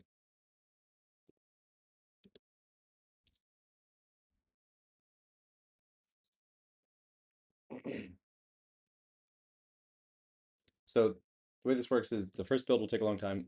Almost definitely. I don't know why I keep forgetting this.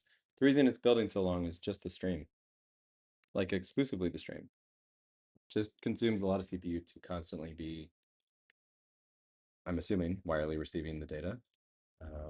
I don't know if that's Wi-Fi actually, but thought for a different day.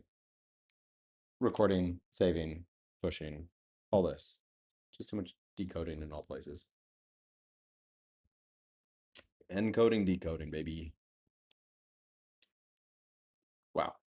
But I promise the first build is the longest because rebuilding that framework, the expressive framework, operating system is what I like to say to try to distinguish the difference. And then it builds the Arduino as a component as well as our code. So once it's built that reference, it's usually quite a bit faster because then it's just like, all right, I'm gonna rebuild your code and Arduino as a component. But then it's like, oof, golden.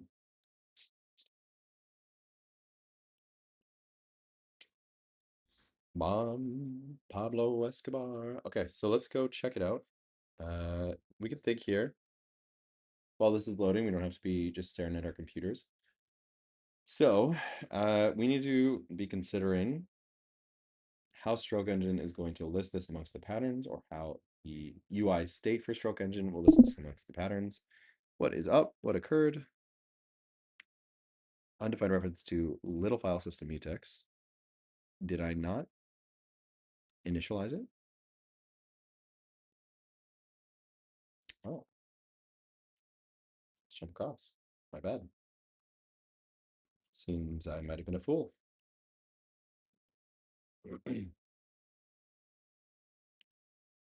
I see the mutex. I do not see the mutex being initialized. My bad.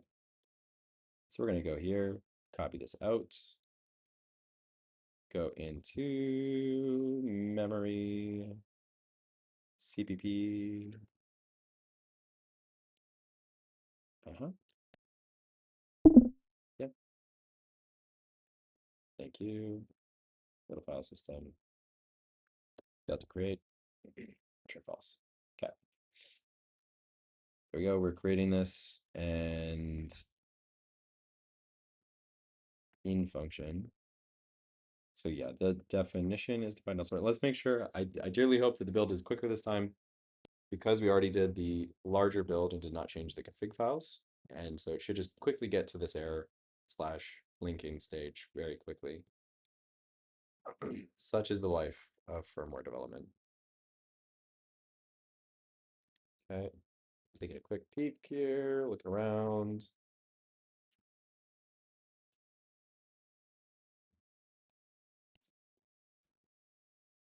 Let's see if I can concurrently just prep something.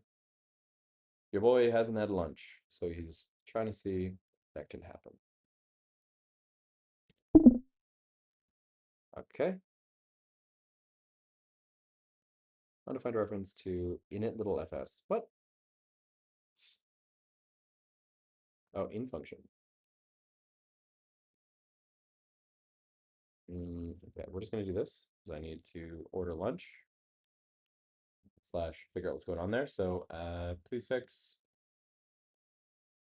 by referring to the radar codebase over here. We will go look at our radar codebase. We will find an exact reference of a place where this is working beautifully. Not display mutex, but little fs.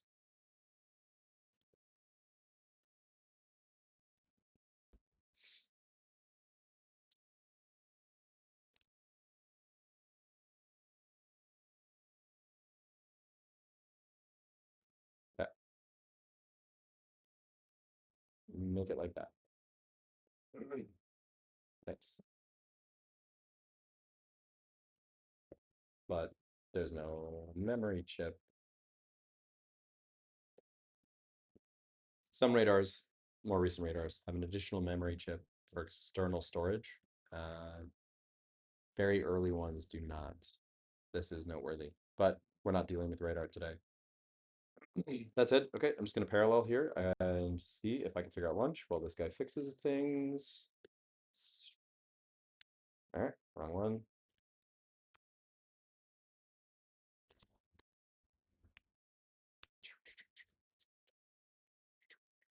See who I got. Hey, lovely folks. Still two. Happy to have you.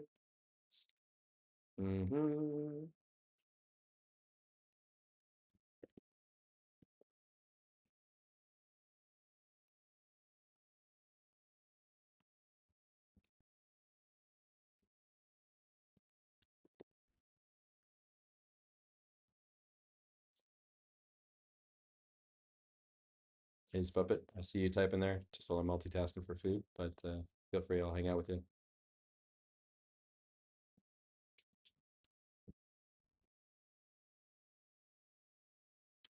Turn on.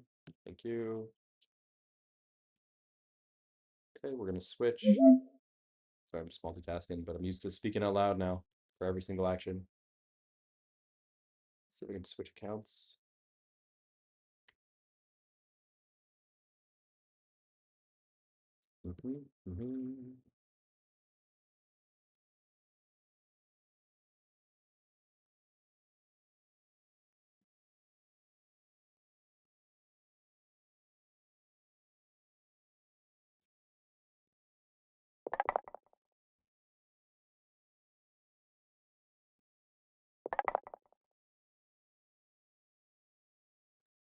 Is that where the discount for the early adopters come in? Leaving off the extra flash. I wish. That's so funny. No, in fact, we just really liked that people were interested. That's so funny. Um, could you imagine? Like a 12-cent discount or something. And granted, that's just the component cost, et cetera, but it would be so cruel of us. Ah, there it is. This is the function I'm looking for.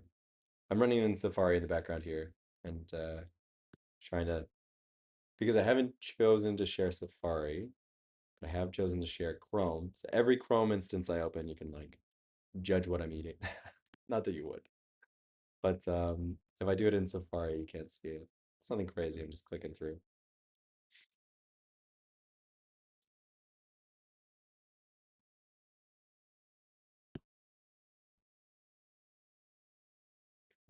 Okay.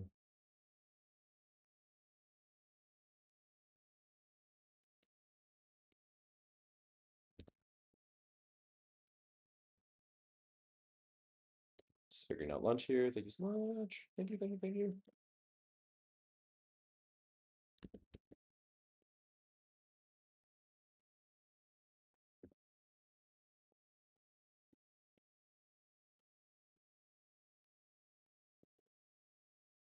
Perfect. Okay, coming back. Jumping into cursor. Might have a friend popping over with some chow. If not, I'm gonna have to order something, but I'll stay on stream. We're doing a build. Brother, you don't have to do a build. You're good. Good stuff. Let's go check to see what happens when we do a build. So I want to watch it. And what did he change? Let's go take a look. Tree files changed. I asked him to copy the structure that I wrote for the radar. The mutex. Why did you delete the mutex?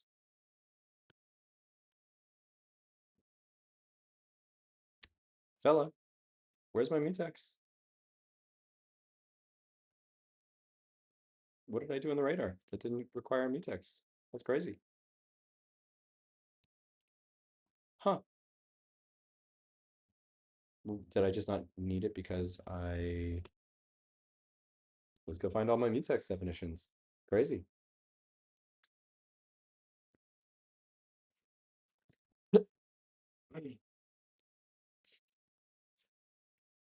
Recursive mutex. No, that is the one we use for the state machine. No. Display mutex. I mean, the display mutex makes perfect sense, but I was under the assumption that I made a little file system mutex.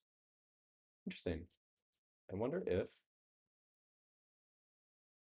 yeah. Okay, let's attempt to trust this for now. I'm interested by this. The fact that there is no mutex written for little file system. Why did I make that choice on radar? I should get a time machine and go back. You missed the first bit of the stream. How far did you get with the drawing implementation itself? Yep, let me show you. So Spuppet, if you're able to look at a screen, I'll jump over to Chrome here and show you what we got. Let me make sure that we have the app running. App is running. So it's a little messy, a little janky, but we got to the point that it is MVP ready. So let's go take a peek. I will show you freeform first. So for freeform, switching over to tab 4. I'm gonna pop in here. We have these little blocks. Uh, block is a block of work. Have chosen these little hats. So top hat is in progress but looking good. Snow hat is MVP ready but not ready to go outside because it's cold out there. We have dashboard drawing done, MVP ready. We have database structure done, MVP ready. This little unicorn task that I didn't think I would do, we did. So you have a page where you can scroll and see the existing patterns. MVP ready, definitely bad, but MVP ready. No validation, it's in progress, and all that is it, right? So no sender, and we're not shipping things to the awesome, but now we've just moved over to try to get to the these tasks as quick as possible, which is actually moving the awesome. Let me show you on Chrome what this looks like. So that is going to be option 3. I'll check. Yep, you have Chrome. So option 3, when I go to this page, so I'm on patterns right here. I can create a new pattern. It's a little slow because of the stream. Oof. Oh, okay, it's very slow because of the stream. Gosh. It's so slow that I don't know that it's doing anything. I gotta check cursor. Come on, logs. Yeah, okay, it's doing nothing. That means I misclick, but hey. Last thing I want to do is spam myself. All right, new pattern, please. Please take me there. Checking the logs. Not going there. Interesting. Maybe I broke the link. So what we're going to do is we're going to just navigate manually to pattern/new. We'll see how long this takes to open. And this is definitely reinforcing that my streaming computer needs to be more powerful. We're getting close to an upgrade. Very close to an upgrade, folks.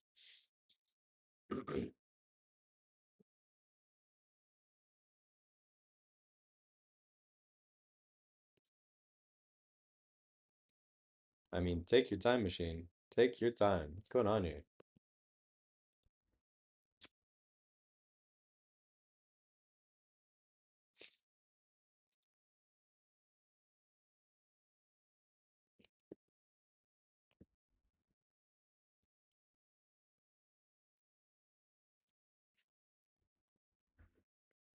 Okay. Chrome. Cursor. Jumping back and forth, trying to see these logs. I'm just going to crash it. Is auth error. Crazy, man. Okay, so we had a auth bug before, and it seems to be the case that something is causing an auth bug now. I am not willing to debug that on stream simply because it's truthfully boring, very boring.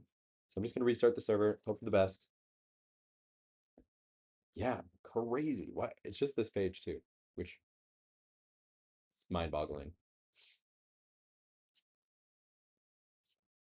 But that is a post MVP, AJ in private, boring stuff. Okay, what's going on here? Posture check. Sitting up straight. Boop, boop, boop. Waking myself up. And then we'll probably take a little break soon, just so I get my chow in, get some food. do really want to see that the registry is read. So quick update here. We're working in parallel on two tasks. Awesome is still building. Hopefully it's going to be okay. It'll read the registry. We'll see the logs that have read the registry. That's hope number one. Hope number two, I can show Spuppet how far we made it on the drawing tool. It is so early, but hopefully it's sufficient. Let's reload this page and hope we don't hit an infinite loop.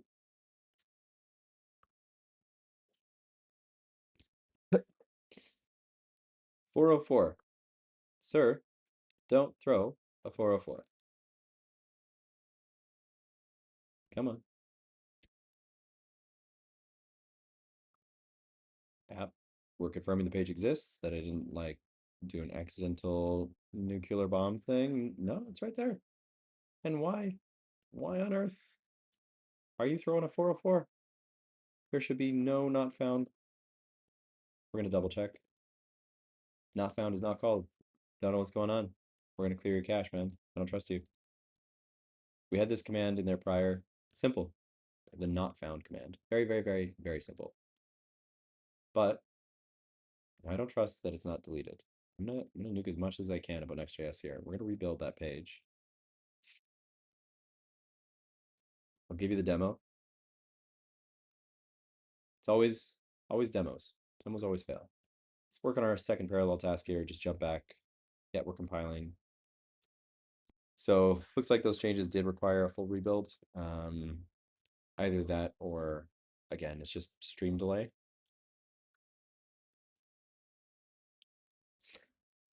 So slow.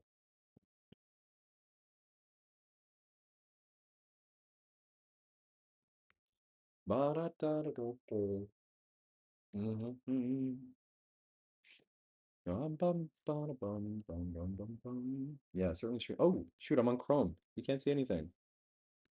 Oh yeah, okay. You can't see anything because I'm trying to load up the app. Yeah, I forgot. All right, back to the previous parallel task. Dang, let's go classic. Just load up the home page. Multi-thread in here. There's that classic what if I could find it? It's that Bluetooth joke. Or sorry, multi-threading Python joke. Multi-threading meme. I have one problem.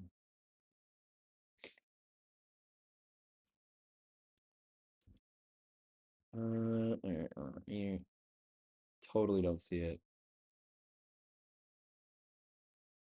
Anyway, it's not funny when you describe a meme, but I'm going to describe it. It was something that I saw when I was younger. It was like uh, when you started getting into multi-threading and you have one problem, and then it's like the words, now you have two problems, but like interlaced into each other. It was so much better than this garbage I'm seeing here. I loved it. Stuck in my memory, you know? Ah, all right. Stop it. I'm so sorry. But for some reason, we are back to auth errors. So we're gonna have to deal with this one offline. It's just a little too boring for stream. Um, I'll send you the link. We have video evidence that it worked at one point. Video locked up, eh?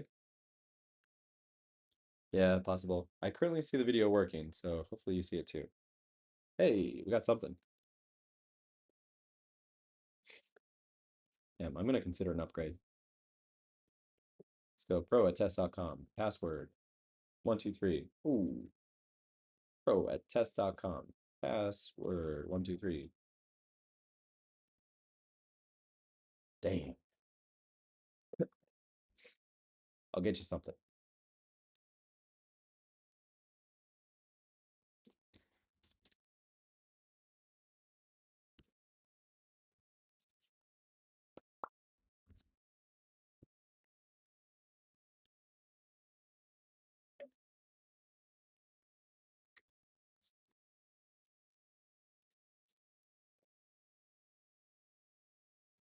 Nearly there, nearly there. Wow. Painfully slow. Painfully slow.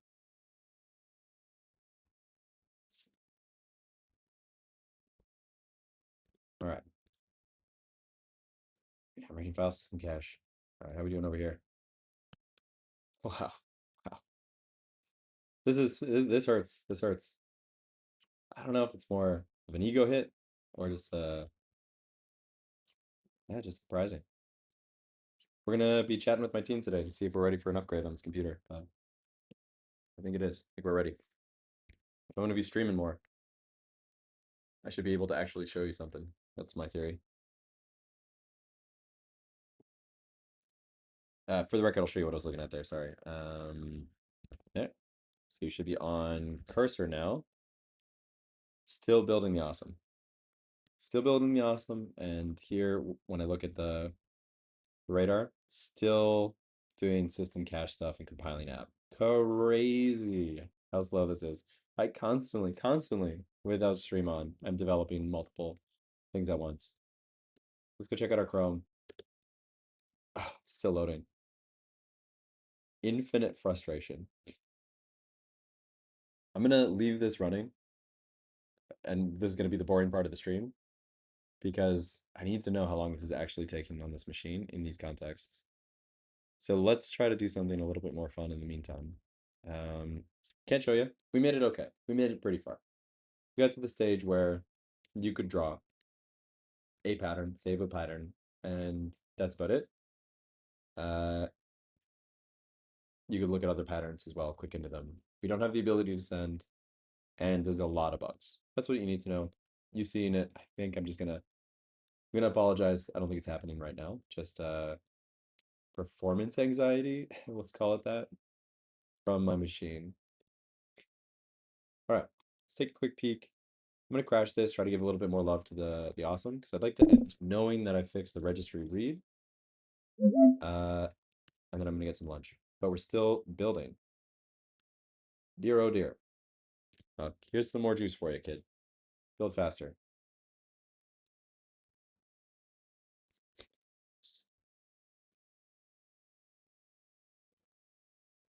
Right. So are we on Chrome? No, we're on cursor. Perfect. So the objective here is read the registry on device. The registry is, in case you didn't see, but I think you were here for this. You've been here for the last bit. It's a list of IDs mapped to names so that we can populate a list and you can click into them. But that the paths are going to be underneath patterns. So all of the splines will be here. This makes sure that we're not loading too much into memory at once. Flash is limited. So you'll basically choose your pattern, and then I'm going to read in the cubic spline for only the pattern that you've created. And then when you change patterns, I'll be able to safely nuke the previous object that we were storing in memory for the pattern, and then load up the next one. Getting pretty close. I'm starting to recognize some of these build logs. Fast Excel stepper is one of our installed dependencies, which means we're out of Espressif and Arduino land, and hopefully now just building things AJ installed. Fast LED, it's also an AJ installation. So come on, so close. I got to show somebody something. I'm a little tempted. I'm typically pretty tired late in the evening, but I'm tempted to run another one tonight so that our European American friends can pop in, just see some of the fun. Granted, we'll still have the speed issue, but this is what it is.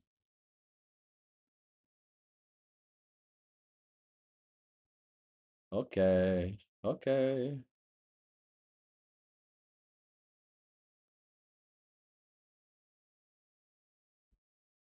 Wow. Hey, finally. Oh, I really want to know the timestamp on that. I think that was like a 10-minute build. I might be crazy, but I think it was genuinely 10 minutes. Let's see. You sent me this message at, okay, it was probably closer to 6 minutes, but an excruciating 6 minutes. All right, what do we got here? Fella. Toolchain. Broke. Where? There's no way I'm rebuilding this again right now. I got to get some food. It's gonna drive me insane. Oh God. All right, folks.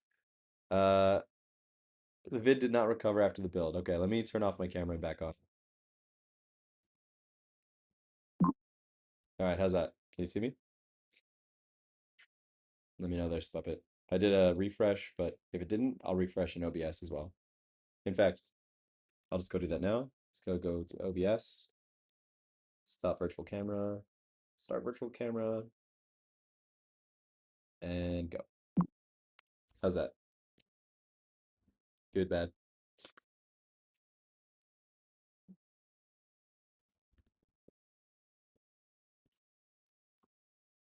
All right, let's pop into freeform here, take some notes, and go get some lunch. That's the plan. We are here. We're trying to load from registry. We're having build issues. Basically, we're having AJ's out of CPU and RAM and patience. So builds are slow and testing is impacted. We're gonna get some lunch. This is the vibe. That's where we're at. Sorry you're coming in here right at the end here, Spuppet, but let me check what you got. I'd refresh my site as well. Maybe that was the issue in the first place. Potentially. I think if I open activity monitor, I'm gonna see a lot of chaos. Let me take a quick peek. I mean, I haven't been monitoring, but like during the previous chaos, but let's say this.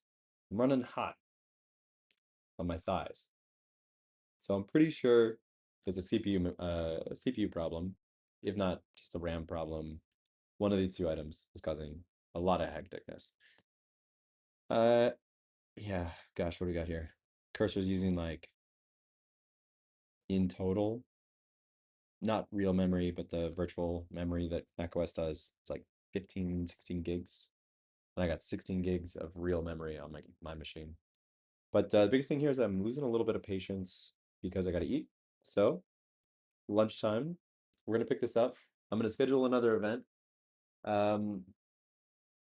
If I'm in the zone and have some freedom, I will do it in like a second event or today, same day, because I like the idea of delivering this whole feature live, but doing the polish off screen. That's the dream. Let me get back to you on that one. For now, we're gonna end there, and I'm gonna go. I don't know. Maybe get some falafel. Sounds nice. All right, I'm gonna stop the stream. I'll hang out for a sec to say goodbye. Yeah, thank you so much for joining. I seriously appreciate it. You're the best. And thank you, Chicago, as well. I know you've been here the whole time. You're a silent observer, but love you. All right, folks. Bye for now. I forget you're over there. I forgot which one to look at. Sorry. Okay, see you soon. Goodbye, bye bye.